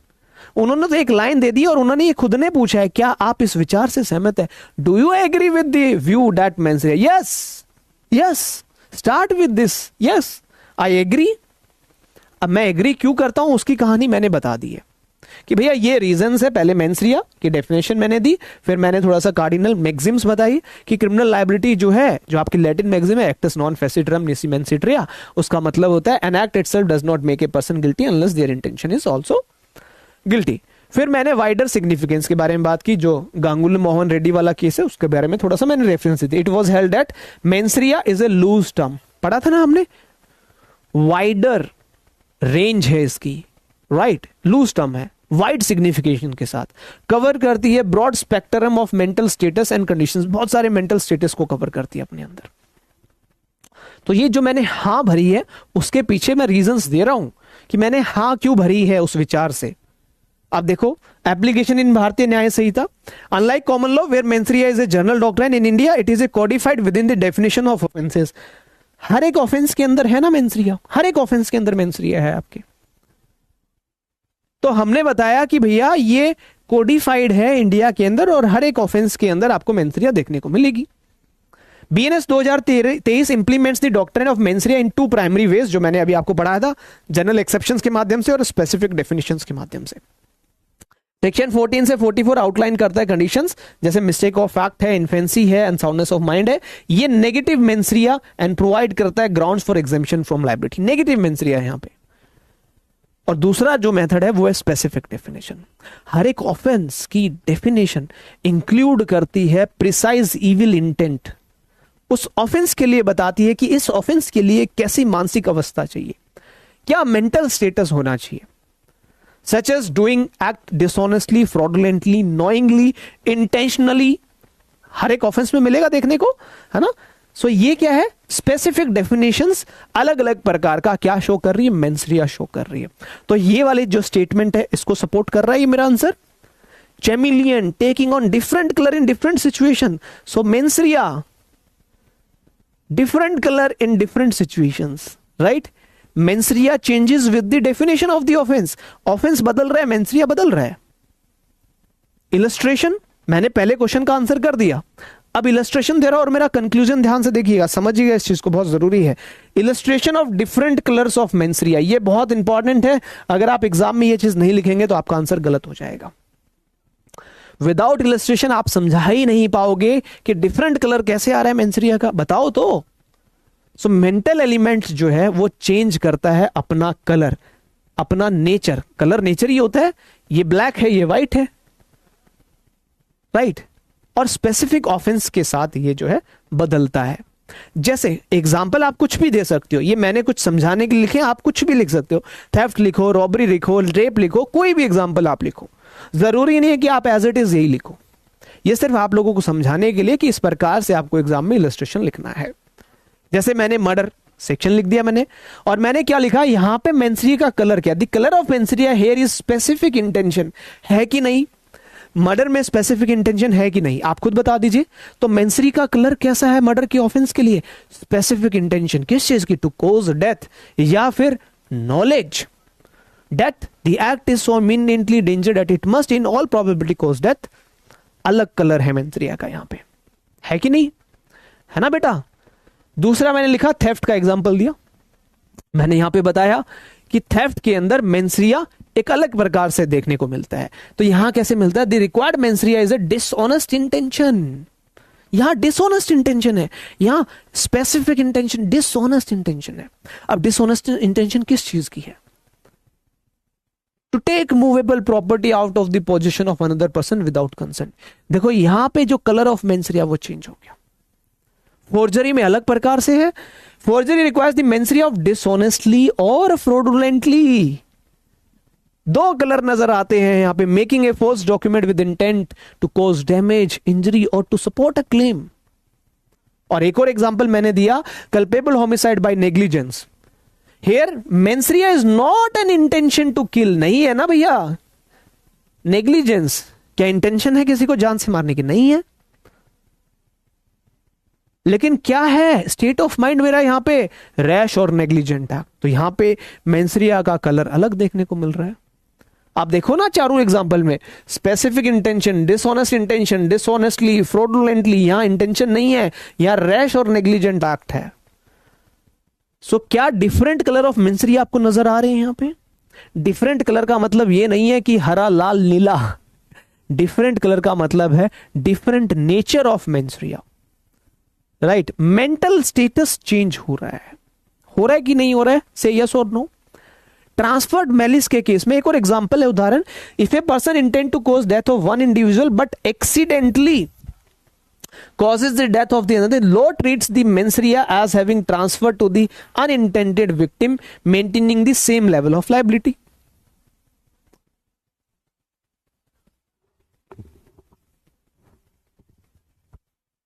ठीक है। अब अबैटमेंट बाय इंस्टिगेशन देखिए। In this case the mens rea is the intention to urge. Mens rea क्या है? इंटेंशन टू अर्ज है, प्रोवोक है, another to commit a crime at the time of communication is made. तो इस प्रकार से आपने देखा कि जो हमारा एक क्वेश्चन था यहां पे, हमारा क्वेश्चन क्या था भैया? हमारा क्वेश्चन था, do you agree with the view that mens rea like chameleon takes on different colours in different situations?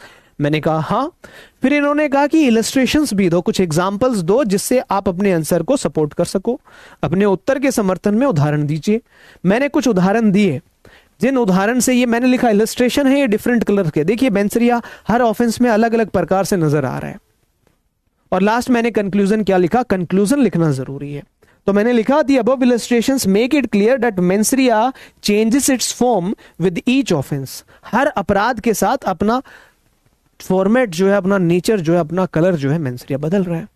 In same कुछ केसेस में ये नॉलेज की तरह अपीयर हो रहा है, कुछ केसेस में इंटेंशन की तरह अपीयर हो रहा है, and in yet other as the absence of good faith, that is why it is described as chameleon like in nature. आप देख रहे हो मैंने क्वेश्चन को आंसर किया है, मैंने लिखा है, इसीलिए इसको हम कह रहे हैं ये चैमेलियन लाइक है, मतलब ये गिरगिट की तरह दिखने वाला है।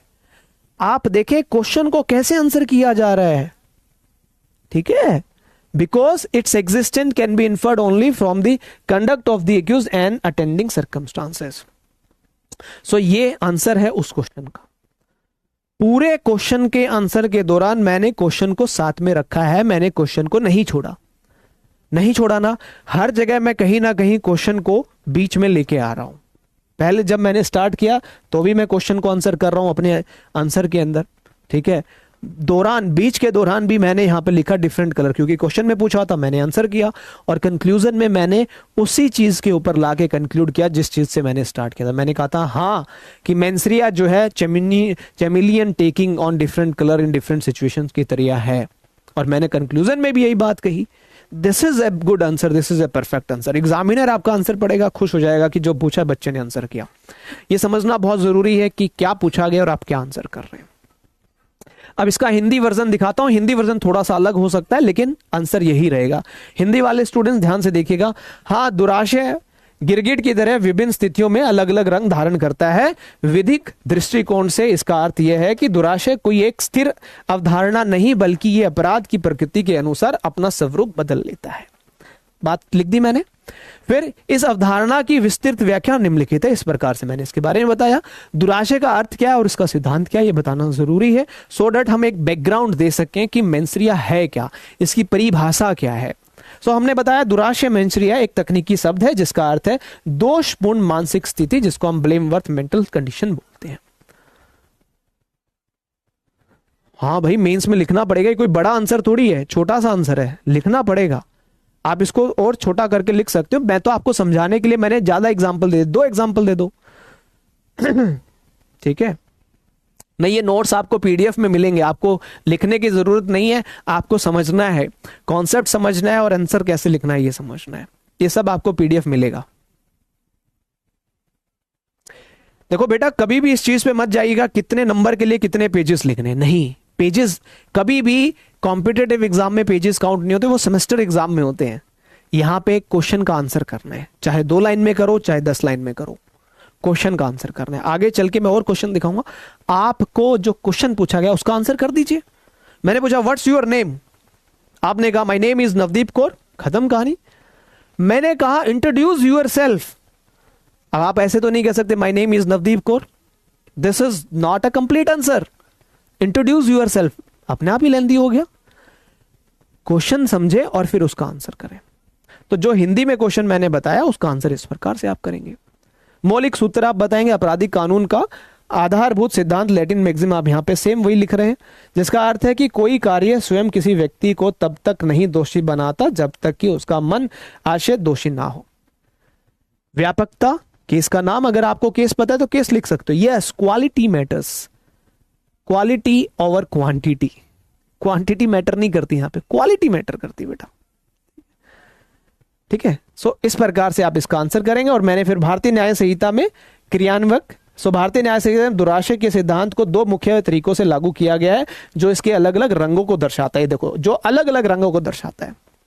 पहला, सामान्य अपवाद, धारा 14 से 44 लिखें. धारा लिखनी बहुत जरूरी, सेक्शंस लिखने बहुत जरूरी है. तो ये धाराएं उन स्थितियों को बताती हैं जहां मानसिक स्थिति दोषपूर्ण नहीं मानी जाती, जैसे तथ्य की भूल, पागलपन या निजी प्रतिरक्षा, और अपराधी को दायित्व में छूट मिलती है. यह पहला एक तरीका है जहां मेंसरिया को बताया गया, दिखाया गया है. दूसरा, विशिष्ट परिभाषाएं, स्पेसिफिक डेफिनेशंस. प्रत्येक अपराध की परिभाषा में ही दुराशय के विशिष्ट स्वरूप को शामिल किया गया है, जैसे बेईमानी से, कपटपूर्वक या जानबूझकर. हिंदी मीडियम वालों, तुम्हारे लिए स्पेशल लेके आया हूं मैं. मुझे पता है हिंदी माध्यम वाले बहुत बच्चे हैं और रेगुलर हिंदी मीडियम में आपको चीजें मिलेंगी. अब देखो, दुराशय के विभिन्न रंगों के उदाहरण, ये क्वेश्चन था ना हमारा, अब उसके उदाहरण मैं दे रहा हूं यहां पे. जैसे गिरगिट स्थिति के अनुसार रंग बदलता है, वैसे ही विभिन्न अपराधों में दुराशय का स्वरूप बदल जाता है. देखो, मैं डायरेक्ट क्वेश्चन का आंसर कर रहा हूं, पेजेस काउंट नहीं हो रहे हैं यहां पे ये चीज देखी जा रही है कि जो क्वेश्चन पूछा गया उसका सही आंसर आया या नहीं आया. सेम एग्जांपल दिया मैंने, हत्या का एग्जांपल दिया, मर्डर. यहां दुराशय का रंग जो है मृत्यु कारित करने का निश्चित आशय या यह ज्ञान की कार्य इतना खतरनाक है कि उससे मृत्यु होना लगभग निश्चित है. दूसरा एग्जांपल मैंने चोरी का दिया, चोरी के मामले में दुराशय का स्वरूप बेईमानीपूर्ण आशय, डिसऑनेस्ट इंटेंशन है, जिसका अर्थ किसी को सदोष लाभ पहुंचाना या सदोष हानि करना है। तीसरा मैंने कूटकरण, जालसाजी, यहां दुराशय कैसा है, कपटपूर्वक है, फ्रॉडुलेंटली है। अब देखो हर में मेंसरिया जो है उसका रंग बदल रहा है ना, दुराशय का जो है रंग बदल रहा है, ठीक है, या बेईमानी से किसी को नुकसान पहुंचाने के इरादे के रूप में प्रकट होता है, लापरवाही से मृत्यु। तो यहां अपराधी का इरादा मारने का नहीं होता, लेकिन उसका दुराशय क्या होता है, उतावलेपन या अपेक्षापूर्ण कार्य करने का होता है। नहीं, भारतीय न्याय संहिता पूरा आपको लिखना होता है, शॉर्ट में तो मैंने लिखा है, देखो भारतीय न्याय संहिता ऐसे आपको पूरा लिखना होगा, बीएनएस शॉर्ट में नहीं लिख सकते हो आप, ठीक है, के रूप में मौजूद है।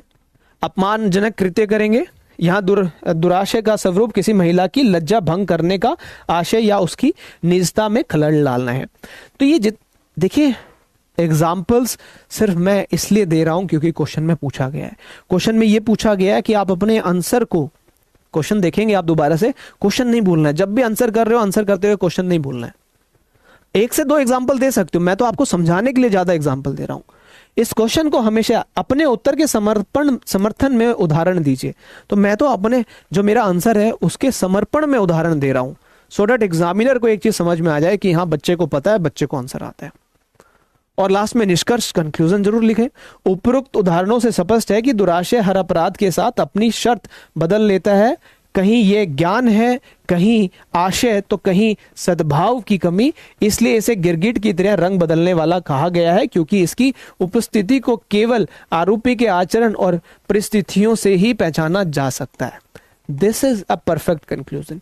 ये है परफेक्ट कंक्लूजन। जहां से मैंने स्टार्ट किया मैं वहीं पे कंक्लूड कर रहा हूं। मैंने स्टार्टिंग में बोला हाँ बिल्कुल है, ये गिरगिट की तरह रंग बदलता है।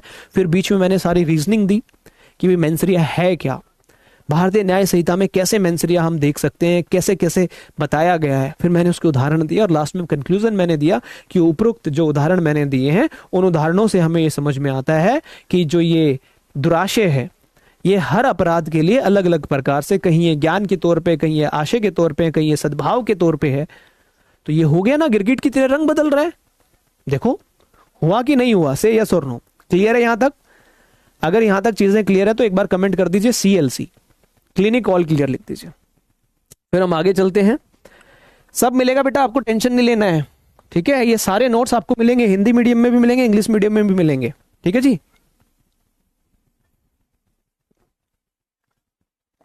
Clear everyone? जितने बच्चे क्लास में हिंदी मीडियम वाले, जितेंद्र जी हिंदी मीडियम वाले, इंग्लिश मीडियम वालों,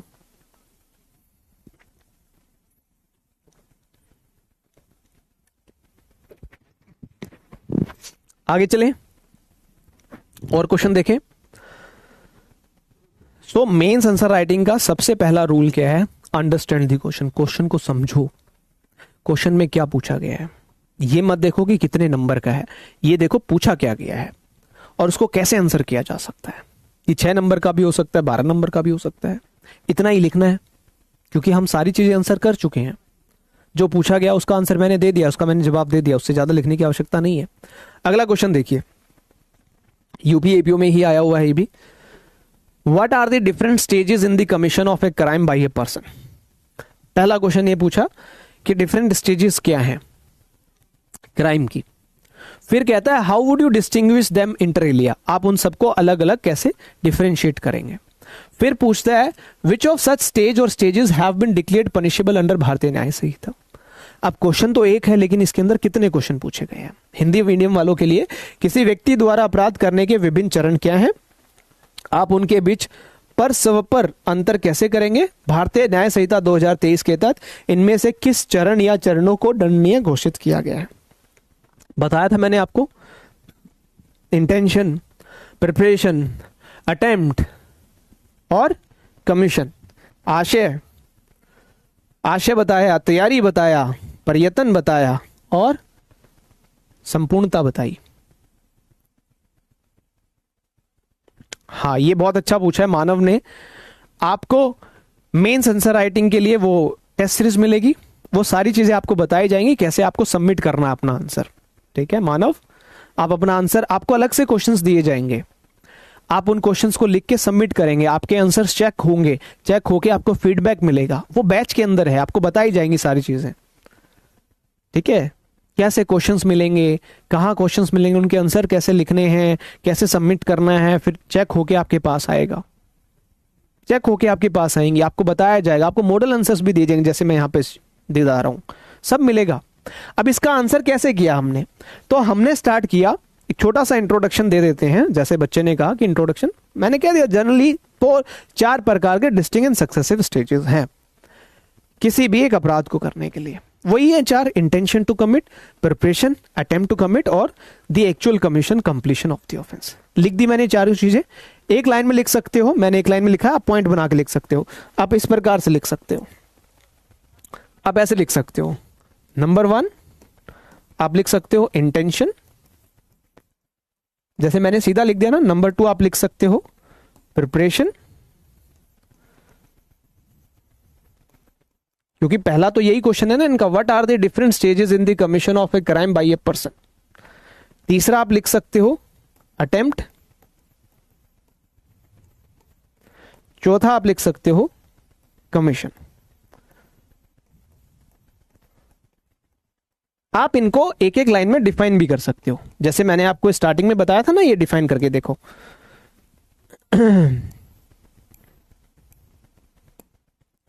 इस प्रकार से आप डिफाइन भी कर सकते हो, मैंने वहां डिफाइन नहीं किया क्योंकि रिपीट हो जाती चीजें, तो इस प्रकार से इंटेंशन, प्रिपरेशन, अटेम्प्ट, कमीशन को आप उस क्वेश्चन का आंसर करेंगे तो इस प्रकार से बता देंगे, ठीक है। बताने के बाद ये बता दिया हमने, ठीक है। मैंने यहां डिफाइन नहीं किया क्योंकि वो रिपीट हो रही थी चीजें, आप लोगों को पता है, तो यहां पे मैंने बताया कि भैया इंटेंशन है, प्रिपरेशन है, अटेम्प्ट है और एक्चुअल कमीशन है। फिर दूसरा क्वेश्चन था कि इनको डिस्टिंक्शन करना था, डिफरेंशिएशन लिखना था। अब डिफरेंशिएशन आप टेबल फॉर्मेट में भी लिख सकते हो और इस प्रकार से भी लिख सकते हो, ठीक है। So based on the legal principal, अगर कोई केस लो याद है तो केस लो का नाम लिख दीजिए, नहीं है तो आप अपने हिसाब से पॉइंट आउट कर दीजिए कि इसमें ये डिफरेंस है, जैसे इंटेंशन प्रिपरेशन में क्या है, प्रिपरेशन अटेम्प्ट में क्या है, चारों मैंने लिख दिए, राइट। तो मैंने यहाँ केस का नाम लिखा है province of Bihar versus Bhagwat Prasad, stages as distinct. Intention is the purely mental stage, law does not punish individual for mere evil thoughts and intention because it is impossible to ascertain and prove them. Preparation follows the intention and consists of devising and arranging the means or measures necessary for the commission of the offense. फिर मैंने यहाँ पे लिख दिया preparation versus attempt में क्या difference है। Preparation arranging means है, अटेम्प्ट जो है डायरेक्ट मूवमेंट है toward the commission after such preparation is made. Preparation खत्म हो जाती है जहां से अटेम्प्ट स्टार्ट होता है। फिर मैंने यहाँ पे लोकस पोटेंशियल, जहां चांस टू रिपीट, मैंने बताया चांस टू रिपीट है आपके पास, वापसी कर सकते हो आप प्रिपरेशन की स्टेज में, ये आपको लिखना जरूरी इंपॉर्टेंट पॉइंट है। इन प्रिपरेशन स्टेट पर्सन के पास चांस होता है क्या, अपने माइंड को बदलने का और विड्रॉ करने का उस एक्ट से, लेकिन जब वो क्रॉस कर जाता है, अटेम्प्ट की स्टेज में चला जाता है, तो the person has no such chance to withdraw and is legally classified as an accused. नहीं, दोनों लैंग्वेज में नहीं लिख सकते पेपर, या तो हिंदी में लिखना है या इंग्लिश में लिखना है, ऐसे थोड़ी होता है, वो पेपर गलत हो जाएगा, नहीं करेंगे, मेहनत खराब हो जाएगी। या तो आप हिंदी मीडियम के तो हिंदी में लिखेंगे, इंग्लिश मीडियम के तो इंग्लिश में लिखेंगे। मैं इंग्लिश में अलग करवा रहा हूँ, हिंदी में अलग करवा रहा हूँ बेटा। ये पनिशेबल, तीसरा क्वेश्चन, 3 क्वेश्चन पूछे थे, पहला पूछा कौन सी स्टेजेस मैंने बता दिया, दूसरा क्वेश्चन पूछा डिफरेंस बताइए, 3 क्वेश्चन है ना, फर्स्ट क्वेश्चन मैंने आंसर कर दिया, दूसरा इन्होंने पूछा डिस्टिंक्शन, ये दूसरा क्वेश्चन था, उसका आंसर कर दिया, तीसरा इन्होंने पूछा पनिशमेंट। तो आपको क्वेश्चन समझना बहुत जरूरी है, एक क्वेश्चन में 3 चीजें पूछी गई हैं। नहीं, पंजाब हरियाणा में कहां बेरेक्ट मिलते हैं, जुडिशरी में बेरेक्ट मिलते हैं, एडीए में बेरेक्ट थोड़ी मिलता है। एडीए में बेरेक्ट नहीं मिलता, बेरेक्ट वगैरह नहीं मिलता है, और बेरेक्ट की आवश्यकता भी नहीं है। बेरेक्ट अगर आप यूज करोगे तो वैसे ही आप फेल हो जाओगे एग्जाम में। तो ये मैंने पनिशेबल स्टेजेस के बारे में बता दिया। यहां पे अब आपको कुछ एग्जांपल्स देने पड़ेंगे, क्योंकि आप एग्जांपल नहीं दोगे तो नंबर कटेगा, है ना। तो पनिशेबल स्टेजेस के बारे में मैंने बताया कि क्रिमिनल लायबिलिटी वेरी करती है स्टेज के ऊपर। तो इंटेंशन तो कभी पनिशेबल नहीं होता है, मैंने लिख दिया नॉट पनिशेबल। प्रिपरेशन के मैंने कुछ एग्जांपल्स दिए जो मैंने आपको स्टार्टिंग में भी बताए थे कि जनरल प्रिंसिपल ये है कि प्रिपरेशन जो है पनिशेबल नहीं होगा, लेकिन कुछ एक्सेप्शंस हैं जो मैंने लिख दिया। आप 1 2 3 4 एग्जांपल जितने भी आपको ध्यान आते हैं वो आप लिख सकते हो। अटेम्प्ट के बारे में मैंने बताया कि ये ऑलवेज पनिशेबल है, भारतीय न्याय संहिता अटेम्प्ट को 3 प्रकार से पनिश करती है, ये बताना बहुत जरूरी है। मैक्सिम तो इंग्लिश में ही लिखोगे बेटा, लैटिन मैक्सिम इंग्लिश में ही होता है, हिंदी में नहीं होता लैटिन मैक्सिम। साधना, लैटिन मैक्सिम इंग्लिश में ही होता है, हिंदी में नहीं होता है, तो वो इंग्लिश में ही लिखना पड़ेगा। लैटिन मैक्सिम तो है ही इंग्लिश में ना, तो उसको हिंदी में कैसे लिखोगे, तो इंग्लिश में ही लिखना पड़ेगा। तो अटेम्प्ट को 3 प्रकार से भारतीय न्याय संहिता में डील किया गया। पहला, सेम सेक्शन, कुछ ऑफेंसेस है ना, उनके अटेम्प्ट उन्हीं सेक्शंस में मेंशन किए गए हैं। दूसरा, सेपरेट सेक्शंस, जैसे attempt to commit culpable homicide है, अटेम्प्ट टू मर्डर है, अटेम्प्ट टू कमिट रॉबरी है, इस प्रकार से लिखेंगे। स्पेसिफिक सेक्शन एग्जिस्ट करते हैं सर्टेन अटेम्प्ट्स के लिए। और तीसरा जो है जनरल प्रोविजन है सेक्शन 62। इसके बारे में आपको बताना होगा, जहां एक्सप्रेस प्रोविजन नहीं है भारतीय न्याय संहिता में अटेम्प्ट को डील करने का उस ऑफेंस के लिए, है ना, तो सेक्शन 62 अप्लाई होगा। सेक्शन 62 क्या कहता है, 1/2 पनिशमेंट मिलेगी उस ऑफेंस की जो लॉन्गेस्ट होगी, उसकी 1/2 कर दीजिए। और चौथा, मैंने कमीशन के बारे में बताया। तो फाइनल स्टेज क्या है, ऑफेंस कंप्लीट हो गया तो ये तो हमेशा पनिशेबल होगा अंडर स्पेसिफिक सेक्शन, जो भी उस ऑफेंस को डिफाइन कर रहा होगा। तो जो हमारा क्वेश्चन था, उस एक क्वेश्चन के अंदर 3 क्वेश्चन पूछे हुए थे, मैंने तीनों क्वेश्चन का जवाब दिया। ये पहले क्वेश्चन का उत्तर है मेरा, ठीक है, जो मैंने डिटेल में बताया। ये दूसरे क्वेश्चन का आंसर है, डिस्टिंक्शन मैंने बता दिया। और ये तीसरे क्वेश्चन का मेरा आंसर है, पनिशेबल स्टेज। अब यहाँ पे चाहे ये 6 नंबर का क्वेश्चन हो, चाहे ये 5 नंबर का हो, चाहे ये 10 नंबर का हो, ये सारी चीजें आप मेंशन करेंगे। हाँ, अगर 5 नंबर का है तो आप थोड़ा सा और शॉर्ट में कर देंगे, 2 एग्जाम्पल दे देंगे, 3 की जगह 4 की जगह, वो तो आपके ऊपर है। लेंथ आप बढ़ा सकते हो, शॉर्ट भी कर सकते हो। अगर बिल्कुल ही कम नंबर का है तो आप सीधा स्टेजेस लिख दोगे, स्टेजेस के बारे में बताओगे नहीं। यही क्वेश्चन अगर 10 नंबर का है तो स्टेजेस को थोड़ा सा एक्सप्लेन कर दोगे। समझ रहे हो ना, कैसे आंसर की लेंथ बढ़ानी और कैसे कम करनी है। बस इस चीज का ध्यान रखना है कि आप पूरे क्वेश्चन को आंसर कर रहे हैं। अब इसका हिंदी मीडियम में देख लीजिए। भारतीय न्याय संहिता के अनुसार किसी व्यक्ति द्वारा अपराध करने की प्रक्रिया को मुख्य रूप से 4 कार्मिक चरणों में विभाजित किया जा सकता है। इन चरणों का विवरण, उनके बीच अंतर और उनकी रणनीति नीचे दी गई है। ये इस प्रकार से हमने बता दिया। अपराध के विभिन्न चरण, स्टेजेस ऑफ क्राइम। सामान्यतः एक अपराध के निम्नलिखित 4 चरण होते हैं। यहाँ पे मैंने एक्सप्लेन करके आपको बताया है हिंदी मीडियम वालों। ये मैंने इंटेंशन बस आप लोगों को समझाने के लिए लिखी है। आप लोग एग्जाम में लिखना चाहें तो लिख सकते हैं, बाकी रिक्वायर्ड नहीं है। आपको आशय ही लिखना है, आशय। ये पहला चरण है जो पूरी तरह से मानसिक होता है, अपराधी के मन में अपराध करने का विचार आता है। दूसरा है तैयारी। इस चरण में अपराधी अपराध करने के साधन या उपाय जुटाता है, जैसे हथियार खरीदना, योजना बनाना। इस प्रकार से लिखोगे तो और अच्छा नंबर मिलेगा आपको। और तीसरा होता है प्रयत्न। यह तैयारी के बाद का चरण है। इसमें अपराधी अपराध करने की दिशा में एक प्रत्यक्ष कदम उठाता है, लेकिन भारी हस्तक्षेप या किसी कारणवश अपराध पूर्ण नहीं हो पाता। यह है प्रयत्न। और चौथा है अपराध का वास्तविक निष्पादन या पूर्णता, जिसको हम कह देते हैं। तो यह अंतिम चरण है जहां अपराध सफलतापूर्वक घटित हो जाता है। इस प्रकार से हिंदी में आपको आंसर लिखना है, इसी प्रकार से लिखना है। मैंने पहला क्वेश्चन इन्होंने पूछा था हिंदी मीडियम, किस व्यक्ति द्वारा अपराध करने के विभिन्न चरण क्या है, मैंने विभिन्न चरण बता दिए। दूसरा क्वेश्चन है आप उनके बीच परस्पर अंतर कैसे करेंगे, उनका आप डिफरेंस बताना है। और तीसरा क्वेश्चन जो है पनिशमेंट बतानी है। ये अंतर है चरणों के बीच, परस्पर अंतर, डिस्टिंक्शन बिटवीन द स्टेजेस। आशय बनाम तैयारी मैंने बता दिया। आशय केवल मन में होता है, जबकि तैयारी में उस विचार को कार्य रूप देने के लिए संसाधनों और को व्यवस्थित किया जाता है। कानून केवल बुरे विचारों, इविल थॉट्स को दंडित नहीं करता, क्योंकि उन्हें साबित करना असंभव है। हाँ, हिंदी की क्लास भी होगी, इंग्लिश की क्लास भी होगी, जीके जीएस की क्लास भी होगी। अमित जी, जितने भी बच्चे ये फ्री क्लासेस देख रहे हैं, यूपी एपीओ मेंस का सारा सिलेबस कवर किया जाएगा। हर सब्जेक्ट की क्लास होंगी, हर सब्जेक्ट की। यूपी एपीओ मेंस का सिलेबस आपने देखा है? मैं आपको यहां दिखाऊं क्या क्या हम लोग पढ़ा रहे हैं यूपी एपीओ मेंस में। चलो इस आंसर को कंप्लीट कर लेते हैं, फिर बताऊंगा यूपी एपीओ मेंस बैच में क्या क्या आपको मिलेगा। रुक जाओ, पहले इसका कवर कर ले। सो तैयारी बनाम प्रयत्न, इनके बीच की रेखा बहुत महत्वपूर्ण है। तैयारी साधनों की व्यवस्था, जबकि प्रयत्न अपराध की ओर सीधा कदम है। पश्चाताप का अवसर, ये बहुत जरूरी है। जब भी आप प्रिपरेशन और अटेम्प्ट की बात करें तो ये पॉइंट जरूर आपको मेंशन करना है, पश्चाताप का अवसर। तैयारी के चरण में व्यक्ति के पास अभी भी अपना मन बदलने और पीछे हटने का मौका होता है, लेकिन एक बार जब वह प्रयत्न के चरण में प्रवेश कर जाता है तो उसे कानूनी रूप से अभियुक्त कहा जाता है और वह सजा का पात्र बन जाता है। उदाहरण, चोरी के लिए बक्सा तोड़ना प्रयत्न है, भले ही बक्सा खाली निकले। धारा 62 का एग्जाम्पल है ये, इम्पॉसिबल अटेम्प्ट वाला, है ना। पनिशेबल तो होगा ना। तो ये दूसरा जो क्वेश्चन था आपके, इस क्वेश्चन का हिस्सा था, दूसरा पार्ट जो था उसका आंसर मैंने कर दिया। डिस्टिंक्शन बता दिया। अब तीसरा क्या था, किस चरण या चरणों को दंडनीय घोषित किया गया। 4 चरण है, 4 चरणों में से कौन कौन से चरण जो हैं वो दंडनीय हैं, जिनकी पनिशमेंट आपको मिलेगी। तो दूसरा का आंसर हो गया है तीसरा, ये रहा मेरा। बीएनएस 2023 के तहत दंडनीय पनिशेबिलिटी अंडर भारतीय न्याय संहिता में सभी चरणों को दंडनीय नहीं माना गया है। इस प्रकार से आंसर लिखेंगे हम। आशय, ये दंडनीय नहीं है। तैयारी, सामान्य सिद्धांत जनरल रूल तो यही है कि तैयारी जो है वो दंडनीय नहीं है, लेकिन कुछ गंभीर अपराधों के मामलों में इसे दंडनीय बनाया गया है। उदाहरण के लिए आप इररिलेवेंट सेक्शंस लिख दीजिए। ये वाला तो सेक्शन लिखना है, डकैती वाला तो डकैती करने के लिए तैयारी करना, कूटकरण, ये तो आपको लिखने हैं, जो बहुत इंपॉर्टेंट है वो तो आपको लिखना है। फिर मैंने प्रयत्न की बात की।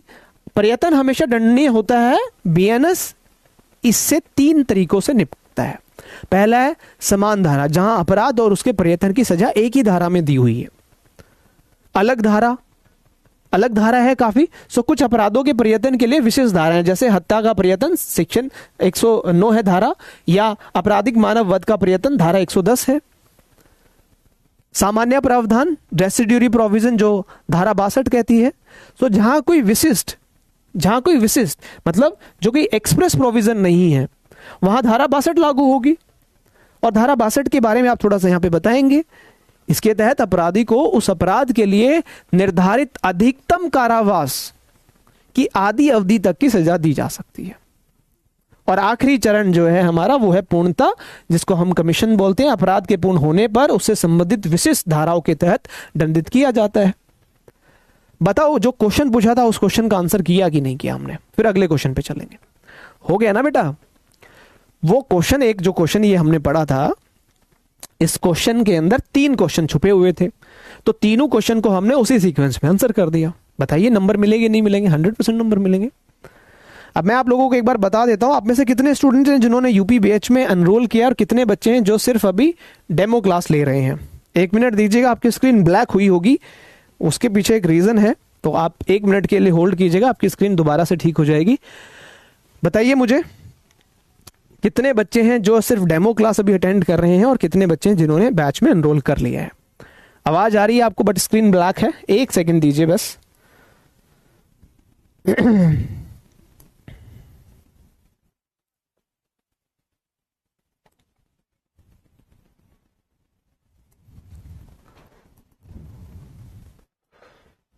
ये बताना जरूरी है आप लोगों को।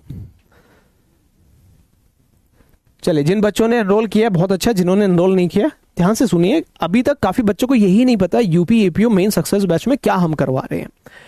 देखो, फीस आप सबको पता है 3,999 रुपए का ये बैच है। अब इसमें क्या क्या मिल रहा है बेटा, ये समझना बहुत जरूरी है। 6 अप्रैल यानी कि आज से स्टार्ट होगी है, 20 जून को खत्म हो जाएगा। रिकॉर्डेड लेक्चर्स जो है 31 मार्च 2027 अगले साल तक अवेलेबल रहेंगे। आप इनको जितनी बार देखना चाहें उतनी बार देख सकते हैं। अब सबसे इंपॉर्टेंट बात यहां पे ये है बेटा, मेंस मॉक टेस्ट आपको मिल रहे हैं 10 with model answers and evaluation in both Hindi and English language में। मेंस टेस्ट सीरीज भी आपको मिलेगी। हाँ, रुचि मिश्रा बिल्कुल सही है बेटा। तो ये आपको ध्यान रखना है कि इसमें मेंस मॉक टेस्ट भी मिल रहे हैं आपको 10 with model answers. 10 main mock test मिलेंगे आपको मॉडल आंसर्स के साथ में। उनकी इवैल्यूएशन भी होगी हिंदी में इंग्लिश में दोनों में।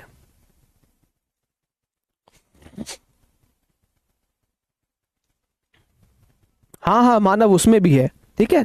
तो ये चीजें हैं। और जैसे कुछ बच्चे पूछ रहे हैं कि सर इसमें हिंदी भी होगी इंग्लिश भी होगी, मैं बता देता हूं इसमें क्या क्या होगा। सब कुछ होगा बेटा, सब कुछ होगा। ये देखो कौन कौन से सब्जेक्ट कवर होंगे। अदर लॉ सब्जेक्ट्स सब कवर होगा। PYQs analysis, mains answer writing करवा रहा हूं आपको, कंसेप्ट क्लैरिटी दे रहा हूं आपको, राइट। हर एक चीज कवर होगी। मेंटरशिप भी मिलेगी, doubt solving and constructive feedback भी आपको इसमें मिलेंगे। अब ये देखो, ये सारे सब्जेक्ट होंगे। आर्म्स एक्ट, पॉस्को है, डॉवरी है, SC/ST एक्ट है, प्रिवेंशन करप्शन एक्ट है, IT एक्ट है, एक्सप्लोजिव एक्ट है, prevention of damages public property act है, एसेंशियल कमोडिटी है, Uttar Pradesh control of गुंडास act है। सब कुछ होगा। यूपीएपीओ मेंस आप देखें बहुत बड़ा सिलेबस है इसका, सब कुछ हम लोग करवाएंगे। और मेंस आंसर राइटिंग कॉपीज आपकी इस प्रकार से चेक होके आपको मिलेंगी। क्वेश्चन दिए जाएंगे, आपको इस प्रकार से चेक करके उसको बताया जाएगा कि क्या गलती की आपने। ये देखो, ये सारी चीजें आपको मिलेंगी इस बैच में। ये कोई मामूली बैच नहीं है, बच्चों को यही नहीं पता यूपीएपीयू मींस बैच क्या है। ये बहुत स्ट्रांग, बहुत मेहनत से बनाया हुआ बैच है। इस प्रकार से आपके आंसर चेक करके टीम फीडबैक देगी। रोशन कुमार का वीडियो देखा है, जिन्होंने छत्तीसगढ़ जुडिशियल सर्विस को क्वालिफाई किया, जज बन गए छत्तीसगढ़ में। वो इस वजह से जज बने, इवैल्यूएशन से। इतना सस्ता छोड़ो भाई, सस्ते की बात नहीं, बात है क्वालिटी की। सस्ता तो क्या पता आपको इससे भी सस्ता मिल जाए, लेकिन ये चीज नहीं मिलेगी आपको, क्वालिटी नहीं मिलेगी। हम लोग क्वांटिटी के साथ में क्वालिटी देते हैं, क्वांटिटी भी है क्वालिटी भी है। क्लासेस हो रही हैं, अब करण सांगवान सर पढ़ा रहे हैं आपको। करण सांगवान सर आपको क्वेश्चंस भी प्रैक्टिस करवा रहे हैं। करण सांगवान सर आपको आंसर लिखना भी बता रहे हैं। आपको टेस्ट सीरीज भी मिल रही है, उसके मॉडल आंसर्स भी मिल रहे हैं, उसको चेक करके आपको फीडबैक भी दिया जा रहा है। रिकॉर्डेड क्लास भी मिल रही है, सारे सब्जेक्ट्स कवर हो रहे हैं, और क्या चाहिए बताओ। है इस प्रकार से आपको जो कॉपीज चेक होके आपको मिलेंगी, है ना। इसका मेथड देखो लिखा हुआ है, 10 में से 7 नंबर मिले हैं, गुड है, बैड है, राइट। फैकल्टीज तो आपको बता ही दी कौन कौन पढ़ा रहा है। चलो, जिन बच्चों ने एनरोल नहीं किया, एनरोल कर लेना बेटा, है ना। फ्री की क्लासेस ज्यादा दिन काम नहीं आती हैं, पैसा इन्वेस्ट करना पड़ता है कुछ चीजों को हासिल करने के लिए लाइफ में, ठीक है। क्योंकि आप लोग भी जब एपीओ बन जाओगे तो आप लोग भी सैलरी तो लोगे ना, फ्री में तो कोई काम नहीं करेगा। क्वालिटी विद क्वांटिटी, जी हाँ, फिजिक्स वाला क्वालिटी विद क्वांटिटी। सर मुझे पता नहीं था सर, मैंने 5000 वाला बैच भी लिया था और मेंस का अलग से ले लिया। कोई बात नहीं आकांक्षा मिश्रा, कुछ नहीं होता इन चीजों से, क्या फर्क पड़ता है, कोई फर्क नहीं पड़ता। आप ये चीज मुझे बताएं कमेंट करके, क्या वर्थ इट है या नहीं है। क्या 5000 रुपए लगाना और ये जो आपने 4000 रुपए लगाए, क्या ये वर्थ इट है या नहीं है। आप लोगों को किसी भी पॉइंट ऑफ टाइम पे ये लगेगा ही नहीं कि हमारे पैसे वेस्ट हो गए हैं। हमारी पूरी टीम, चाहे करण सांगवान सर हो, चाहे एपी सर हो, चाहे एमजे सर हो, चाहे श्रीमी मैम हो, चाहे कोई भी अदर फैकल्टी हो हमारी टीम का, उनकी मंशा हमेशा ये रहती है कि वो जी जान लगा दे इन बच्चों का सिलेक्शन करवाने के लिए। और आप सबको पता है फिजिक्स वाला या हमारा जो जुडिशरी वाला है, हमारा विजन क्या है, हमारा पर्पस क्या है, हम लोग क्या करना चाहते हैं बच्चों को। एक जो गांव में बैठा हुआ बच्चा है, उसका जो सपना है एपीयू बनने का, उस सपने के लिए ये क्लासेस चलती है। तुम्हें कभी इस चीज पे रिग्रेट ही नहीं होगा भाई, इतना कुछ तुम्हें प्रोवाइड कर देंगे, तुम्हें खुद कुछ नहीं करना है, बस रिवीजन करनी है, प्रैक्टिस करनी है टाइम टू टाइम। और देखो यूपी एपीयू में तुम्हारा सिलेक्शन होगा, कोई नहीं रोक सकता। अगले क्वेश्चन पे चलते हैं, क्योंकि समय थोड़ा सा कम है हमारे पास, काम ज्यादा करना है, ये टॉपिक आज कंप्लीट करना। देखिए, what do you mean by impossible attempt, आ गया ना क्वेश्चन। ये यूपी एपीयू में क्वेश्चन आया, इम्पॉसिबल अटेम्प्ट क्या होता है। और फिर इन्होंने क्वेश्चन पूछा है अटेम्प्ट एंड प्रिपरेशन में क्या डिफरेंस है। तो एक क्वेश्चन में 2 क्वेश्चन छुपे हुए हैं। अमित कह रहे हैं प्री भी आपकी वजह से क्लियर होगा। देखो भैया, हमारी वजह से कुछ भी क्लियर नहीं होता है, हम लोग हमारा काम कर रहे हैं, ये आप लोगों की मेहनत होती है। आप लोग तपस्या करते हैं, तप करते हैं, त्याग करते हैं, उसके बाद आप लोगों को रिजल्ट मिलता है। एक जो शिक्षक होता है, एक जो गुरु होता है, वो सिर्फ आप लोगों को मार्गदर्शन देता है, आप लोगों को रास्ता दिखाता है। चलना आपका काम है, अगर आप नहीं चलेंगे तो कुछ नहीं होगा। मेहनत आपकी होती है, परिश्रम आपका होता है, सफलता आपकी होती है। हम तो बस कंधे से कंधा मिला के आपके साथ चलने के लिए तैयार हैं। आप लोगों को मोटिवेट करेंगे, पुश करेंगे, जी हां आप कर सकते हो और आप कर भी सकते हो।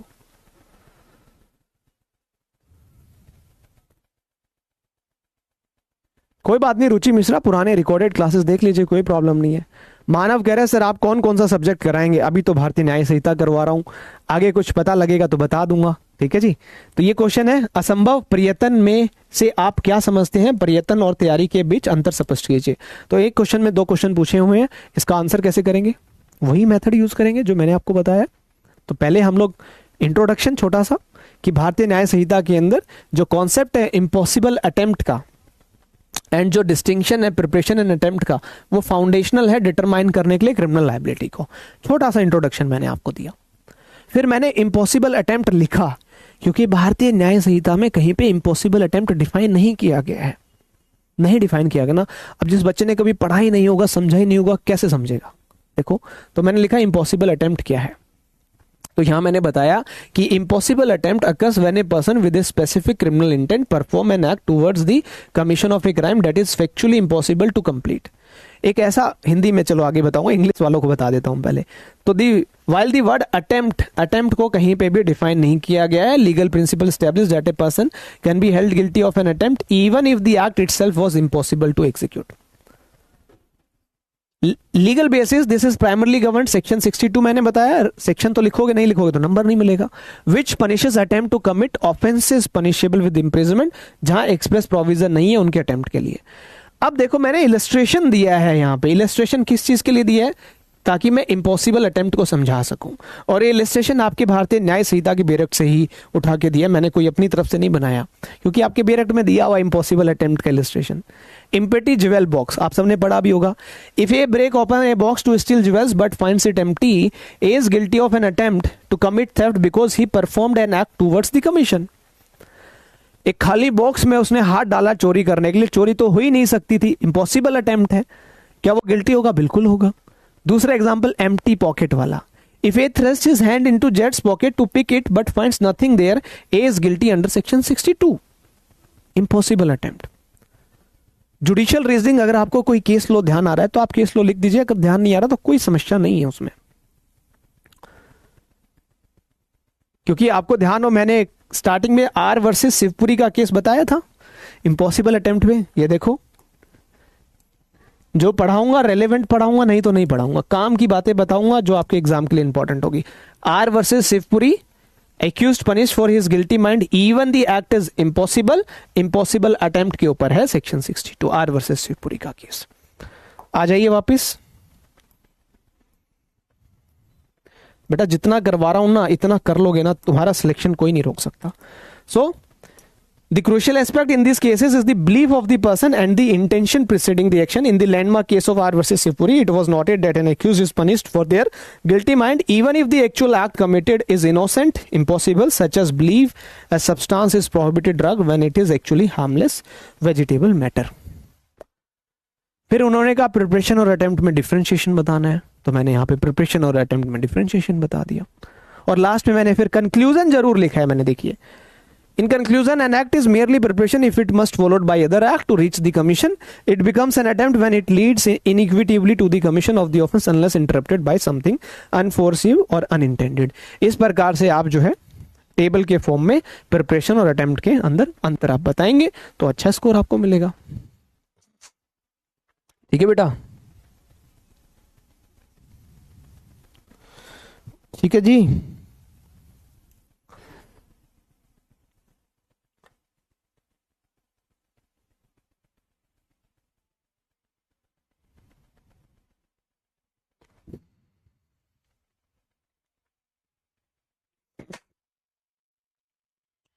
ठीक है, क्लियर। प्रॉक्सिमिटी रूल का मतलब होता है there must be a connection between the act and the result, वो होता है प्रॉक्सिमिटी रूल। मैंने तुम्हारे एक थप्पड़ मारा, तुम्हारा दांत टूट गया, तो मेरे थप्पड़ का और तुम्हारे दांत के टूटने का कोई कनेक्शन होना चाहिए। प्रॉक्सिमिटी रूल जो है डॉवरी डेथ्स के केसेस में हम लोग पढ़ते हैं, जब 7 साल के अंदर जो है किसी महिला की मृत्यु हो जाती है आपके अब नॉर्मल सर्कमस्टांसेस के अंदर, तो there must be a connection between the act and the consequence, उसको बोलते हैं प्रॉक्सिमिटी रूल। ठीक है मानव जी, ठीक है, क्लियर। चलो आगे चलते हैं, हिंदी में देखते हैं। भारतीय न्याय संहिता के आधार पर असंभव प्रयत्न, इम्पॉसिबल अटेम्प्ट क्या है? असंभव प्रयत्न वह स्थिति है जहां कोई व्यक्ति किसी अपराध को करने के विशिष्ट आशय से कोई कृत्य करता है, लेकिन वह अपराध किन्हीं बाहरी तथ्यों या परिस्थितियों के कारण पूर्ण होना असंभव होता है। विधिक सिद्धांत, कानूनी स्वरूप आपको लिखना होगा। तो कानून के अनुसार प्रयत्न के लिए व्यक्ति की मानसिक स्थिति, बिलीफ और आशय महत्वपूर्ण होते हैं। आर बनाम शिवपुरी के मामले में यह निर्धारित किया गया कि अभियुक्त को उसके दोषी मन के लिए दंडित किया जाता है, भले ही वास्तव में किया गया कार्य असंभव हो।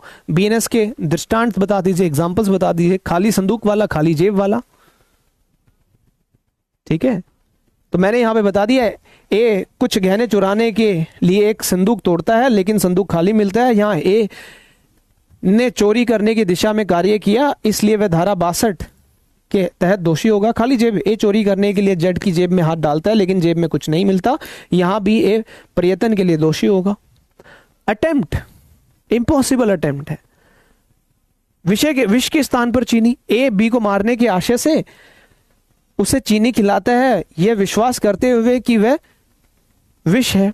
एक बच्चा पूछ रहा था ना कि ह्यूमन बॉडी के अगेंस्ट भी हो सकता है या सिर्फ प्रॉपर्टी के अगेंस्ट? ह्यूमन बॉडी के अगेंस्ट भी होगा। मुझे लगा जहर है, थी चीनी, तो अटेम्प्ट तो मैंने किया है ना। तो ये एक असंभव कार्य प्रयत्न है, इसको बोलते हैं इम्पॉसिबल अटेम्प्ट, और ये हत्या के प्रयत्न के लिए उत्तरदायी होगा, अटेम्प्ट टू मर्डर के लिए लायबल होगा। ठीक है बेटा। अब तैयारी और प्रयत्न के बीच क्या अंतर है ये बता दिया गया है। केस का नाम आपको पता है, लिख दीजिए, बिना केस के नाम के भी आप बता सकते हैं तैयारी क्या है, प्रयत्न क्या है। और ये पश्चाताप वाला पॉइंट तो जरूर लिखना ही लिखना है, लोकस पर्सिनिएट।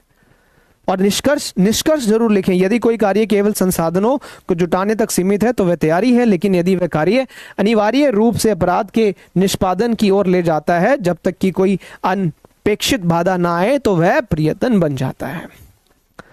क्लियर हुआ ये वाला भी? मेहनत करोगे मेहनत, हाँ कि ना? अगर मेहनत करोगे तो यूपी ईवीएम में सिलेक्शन हम करवाएंगे तुम्हारा। मेहनत करने की बात है बेटा।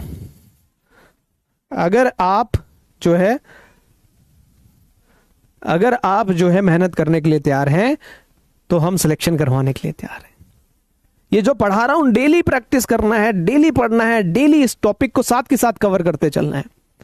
आज mens rea, actus reus, stages of crime हो जाएगा, अटेम्प्ट प्रिपरेशन सब हो जाएगा। इसको दोबारा नहीं, आज या कल शाम तक, कल वाली क्लास से पहले पूरा रिवाइज करना है।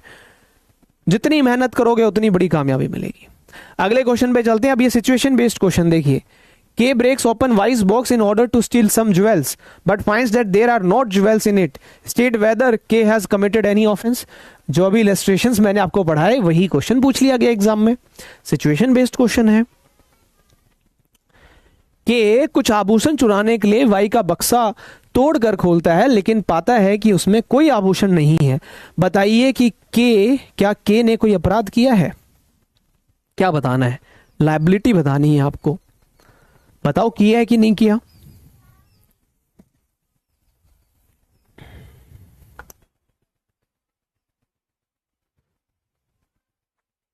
बताओ। क्या कोई अपराध किया है क्या के ने नहीं किया?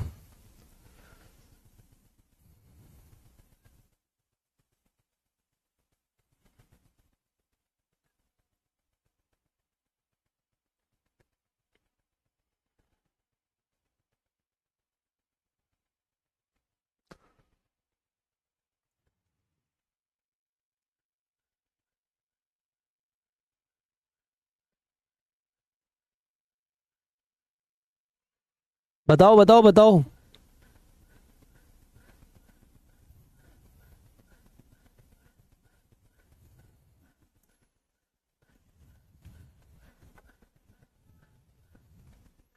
है ना?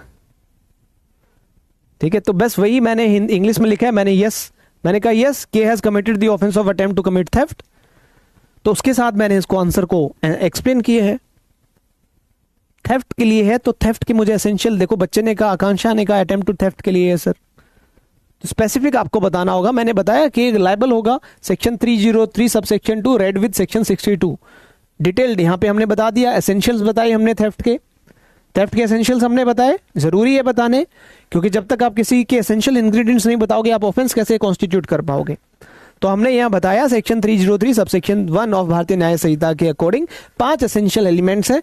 Movable property, dishonest intention of the offender, property being in the possession of other person, taking the property without the person consent, या मूवमेंट ऑफ प्रॉपर्टी। अब देखो सिचुएशन बेस्ड क्वेश्चंस को आंसर करने का तरीका समझो। पहले हमने लिख दिया यस है, फिर उसके बाद हम अपनी रीजनिंग देने लग गए, हमने एसेंशियल इंग्रेडिएंट्स बताए। ये लीगल रीजनिंग वाला पार्ट बहुत इंपॉर्टेंट है। यहां समझना है आपको कि किस प्रकार से आंसर करना है, फैक्ट्स को साथ में लेके चलना है। जैसे मैंने लिखा इन दिस सिचुएशन, जो क्वेश्चन में प्रॉब्लम दी गई है, इन दिस सिचुएशन क्या A had clear dishonest intention to take the jewels belonging to Y which qualify as a movable property.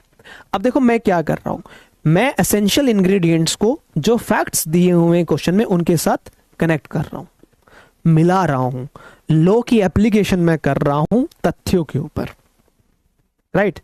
फिर मैंने लिखा द फैक्ट दैट के broke open the box demonstrate that he went beyond मियर preparation, कि वो preparation से आगे बढ़ चुका है। संदूक तोड़ दिया ना उसने, बॉक्स तोड़ दिया। आगे मैंने लिखा and took a direct overt step toward the actual commission of the crime. अब आगे देखिए, even though the theft could not be completed because the box was empty. Factual impossibility है ना, फैक्ट नहीं, वो चीज नहीं मिली वहां पे, लेकिन उसने तो कर लिया। आगे फिर मैंने तथ्य लिखा कि K had done everything within his power to commit the theft, उसने सब कुछ किया जो वो कर सकता था थेफ्ट करने के लिए। आगे, in criminal law a person can be held guilty of an attempt even if the crime was factually impossible to complete because the law punishes the guilty mind and the direct act towards the offence. Legal reasoning इस प्रकार से लिखनी है आपको। Situation के अंदर जो आपको फैक्ट्स दिए गए हैं उनको लॉ के साथ आप कनेक्ट करेंगे, और स्टैट्यूटरी सपोर्ट आप लिखेंगे कि स्पेसिफिक सिनेरियो डायरेक्ट एप्लीकेशन है, illustration number A of section number 62 अगर आपको ध्यान है तो लिखें, जो डील करता है punishment for attempting to commit offence, और इलस्ट्रेशन भी एज इट इज मैंने लिख दी है। So K is legally guilty of an attempt to commit theft. Hindi medium में समझते हैं इस क्वेश्चन को। हाँ, के ने अपराध किया है, के चोरी करने के प्रयत्न के अपराध का दोषी है। भारतीय न्याय संहिता की धारा 62 के प्रावधानों के अनुसार यदि कोई व्यक्ति कारावास में से दंडनीय अपराध करने का प्रयत्न करता है और उस प्रयत्न में अपराध करने की दिशा में कोई कार्य करता है तो वह सजा का भागी होगा। आपकी समस्या धारा 62 के इलस्ट्रेशन मैंने बता दिया पर आधारित है, जो स्पष्ट रूप से कहता है कि यदि कुछ आभूषण चुराने के लिए संदूक तोड़कर खोलता है और पाता है उसमें कोई आभूषण नहीं है तो उसे चोरी करने की दिशा में कार्य किया है और वह अपराध के प्रयत्न का दोषी होगा। इस प्रकार से आपको आंसर करना है। फिर मैंने यहां पे बता दिए कि भाई ये जो है तर्क है, कानूनी तर्क देने बहुत जरूरी है। लीगल रीजनिंग नहीं दोगे सिचुएशन बेस्ड क्वेश्चन में आंसर सही नहीं होगा। अगले क्वेश्चन पे चले क्योंकि समय कम रह गया है। A wants to kill B with arsenic poison and with that intention he administered sugar in the food of B believing the sugar to be arsenic. A B को संखिया जिसको विष कहते हैं, विष से मारना चाहता है और उसी आशय से विद दैट इंटेंशन वह बी को भोजन में चीनी मिला देता है, ये विश्वास करते हुए कि चीनी जो है संखिया है मतलब विष है। वही है मैंने अभी आपको बताया। इसका भी उसी प्रकार से आंसर करेंगे। A has committed the offence, आप बताएंगे पहले अपराध कर चुका है, अटेम्प्ट टू मर्डर का ऑफेंस उसने किया है, अटेम्प्ट टू मर्डर है ना, तो इसी प्रकार से हिंदी में लिखना है। कानूनी निष्कर्ष देंगे, अपराध करने का आशय है, असंभव कार्य का प्रयत्न किया गया, दोषी मन का सिद्धांत है, यहाँ पे बीएनएस का वैधानिक समर्थन है, और निष्कर्ष देंगे आपराधिक दायित्व निर्धारित करने के लिए महत्वपूर्ण पहलू व्यक्ति का विश्वास और उसके कार्य से पहले का आशय होता है। बस इस प्रकार से आपको करना है। एक और अगला क्वेश्चन हम कर लेते हैं। सारे यूपी एपीओ के, बिहार एपीओ के सब मेंस के क्वेश्चंस हैं, आपको कहीं जाने की कोई आवश्यकता नहीं, सब यहां मिलेगा आपको। Question answer question answer question answer, और ये कर लोगे ना, इनका 90% भी कर लोगे, तुम्हारा यूपी एपीओ मेंस बहुत अच्छा हो जाएगा। अगला क्वेश्चन देखेंगे। A enters a house with the intention to commit theft but he moved by poverty of the house owner, drops a 100 rupee note and leaves the house. बहुत अच्छा question है।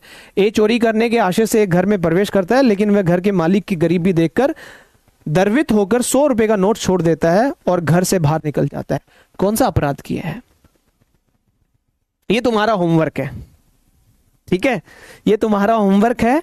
इस क्वेश्चन का आंसर आप लोग करके आइएगा अपनी तरफ से, और जब आप अपनी तरफ से इस क्वेश्चन का आंसर लिख लें तो इसका आंसर मैं भी आपको दिखा देता हूं, उससे एक बार चेक कर लेना, ठीक है बेटा। ये होमवर्क है।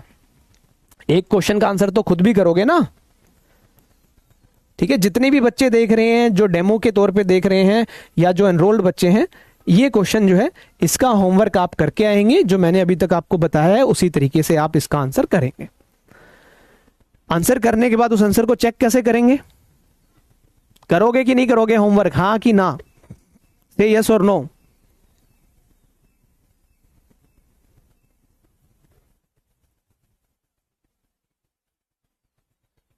अगर होमवर्क हो जाए, आंसर कर लो, तो उस आंसर को चेक कर लेना यहां पे, ठीक है। मैं डिस्कस नहीं करूंगा, डिस्कस करूंगा तुम्हारे दिमाग में चला जाएगा। हिंदी इंग्लिश दोनों में दिया हुआ है। अभी मत बताओ मुझे, इसका आंसर लिखना और फिर चेक कर लेना, ठीक है। तो आज का जो हमारा टॉपिक था वो आज कंप्लीट हो गया बेटा। हमारे टोटल 10 टॉपिक हैं। तो पहला topic general principle, mens rea, actus reus, stages of crime हो गया है।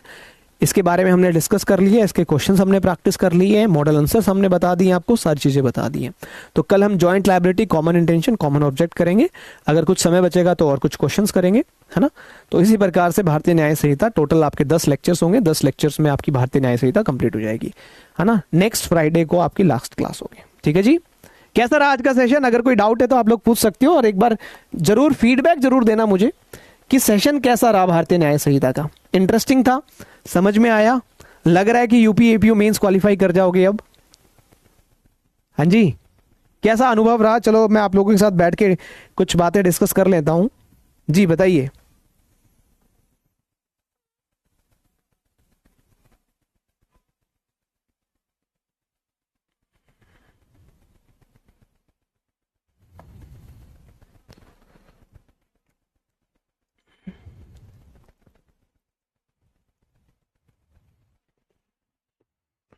Thank you sir for today's session. कैसा रहा सेशन? सब बच्चे जितने भी क्लास में एक बार फीडबैक जरूर देके जाइएगा, मुझे बताइएगा। कॉन्फिडेंस आ रहा है? अरे सारे क्लासेस अटेंड करो, कॉन्फिडेंस छोड़ो, तुम सिलेक्शन लेके जाओगे। कॉन्फिडेंस तो बहुत छोटी चीज हो जाएगी फिर। जो जो चीजें आज मैंने बताई हैं, इन बातों पे ध्यान रखना है और इसी प्रकार से क्वेश्चन का आंसर करना है। क्वेश्चन को ध्यानपूर्वक समझना है और क्वेश्चन को पूरा आंसर करना है। जो चीजें उसने पूछी हैं उनको आंसर करेंगे। हो जाएगा, हो जाएगा, हो जाएगा, निश्चित तौर पर हो जाएगा। मेहनत करोगे, तुम अपना 100% एफर्ट दे दो, तुम्हारा सिलेक्शन हो जाएगा यूपी एपीओ में। हिंदी मीडियम वाले, इंग्लिश मीडियम वाले, कोई प्रॉब्लम तो नहीं है? कितने बच्चे हिंदी मीडियम के हैं? कोई समस्या नहीं आई आज तुम्हें क्लास में हिंदी के लिए? हिंदी वालों सही हो रहा है तुम्हारा? चलो बहुत बढ़िया है, बहुत बढ़िया। कोई डाउट है, कुछ पूछना चाहते हो तो आप लोग मुझसे पूछ सकते हो। कोई भी डाउट है, कोई भी बात आप पूछना चाहते हो। आज पढ़कर ये लगा कि मेंस क्वालिफाई हो जाएगा। वेरी गुड आकांक्षा। आकांक्षा 100% होगा, करना है, साथ मिलके करेंगे, ठीक है। और मैंने टेलीग्राम आपको बता दिया है, इस टेलीग्राम को जो है ज्वाइन कर लेना। अगर कोई डाउट है तो वहां मैसेज कर देना। सर पहली बार है, आंसर राइटिंग में थोड़ा प्रॉब्लम हो रहा है। धीरे धीरे मानव, धीरे धीरे प्रयास करो, मेहनत करो। इसीलिए मैंने लास्ट वाला क्वेश्चन नहीं डिस्कस किया। लास्ट वाले क्वेश्चन का आंसर लिखने की कोशिश करो। जैसा भी लिखो, टूटा फूटा लिखो, लिखो, फिर उसको चेक करो। और जो 10 मॉडल टेस्ट पेपर आपको मिलेंगे, 10 जो फुल लेंथ टेस्ट मिलेंगे, उनके मॉडल आंसर्स भी लिखने हैं, आपको चेक करने हैं। फीडबैक जो मिलेगा उस पर भी काम करना है आपको। साथ मिलके करेंगे यूपी एपीयू मेंस, ठीक है। और जो जो इस बैच में चीजें मिल रही हैं उनको यूज करना है। ऐसा नहीं कि भाई हम आंसर लिख के सबमिट नहीं करेंगे, आंसर लिख के भी सबमिट करना है। किस प्रकार से होगा वो आपको 1-2 दिन में बता दिया जाएगा, ठीक है। चलिए, अगर कोई डाउट है तो पूछ लीजिए, नहीं है तो कमेंट कर दीजिए नो डाउट। नहीं है तो कमेंट कर दीजिए नो डाउट सर। फिर कल मुलाकात होगी आप लोगों से सेम टाइम पे। कल नया टॉपिक हम डिस्कस करेंगे, उससे रिलेटेड क्वेश्चंस हम लोग डिस्कस करेंगे।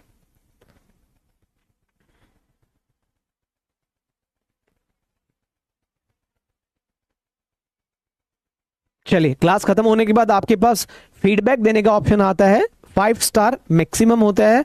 अगर आपको लगे कि क्लास अच्छी नहीं थी तो आप 1 स्टार भी दे सकते हैं। कुछ और चीजें मेंशन करना चाहते हैं तो क्लास एंड होने के बाद फीडबैक देने का ऑप्शन आता है, वहां पे आप दे सकते हैं feedback. First attempt Bihar APO pre, Bihar APO pre तो हो जाएगा, बहुत टाइम है उसमें, तो उसका तो हो जाएगा आपका। टेंशन ना लीजिए रुचि मिश्रा, मेहनत करो। जो करवा रहे हैं देखो, रिवीजन में कमी मत आने देना, बाकी चीजें हम देख लेंगे, ठीक है। बाकी चीजें जुडिशरी वाला देख लेगा, तुम बस रिवीजन में कमी मत आने देना। हिंदी मीडियम वालों तुम भी ध्यान रखो और इंग्लिश मीडियम वालों भी। मैं ये चाहता हूं जितने बच्चे इस बैच में हैं तुम सबका सिलेक्शन हो, क्योंकि बहुत लिमिटेड बच्चों का बैच है ये, है ना। इसमें हजारों लाखों बच्चे नहीं है, बहुत लिमिटेड बच्चे हैं, गिने चुने बच्चे हैं। इतनी वैकेंसीज हैं जितने बच्चे इस बैच में, ठीक है। तो सिलेक्शन लेना है अपने को। चलिए, थैंक यू। कल मुलाकात होगी सेम 4 बजे। तब तक के लिए जय हिंद, सत्यमेव जयते। पढ़ते रहें और आगे बढ़ते रहें। धन्यवाद। Bye bye, take care, have a good day.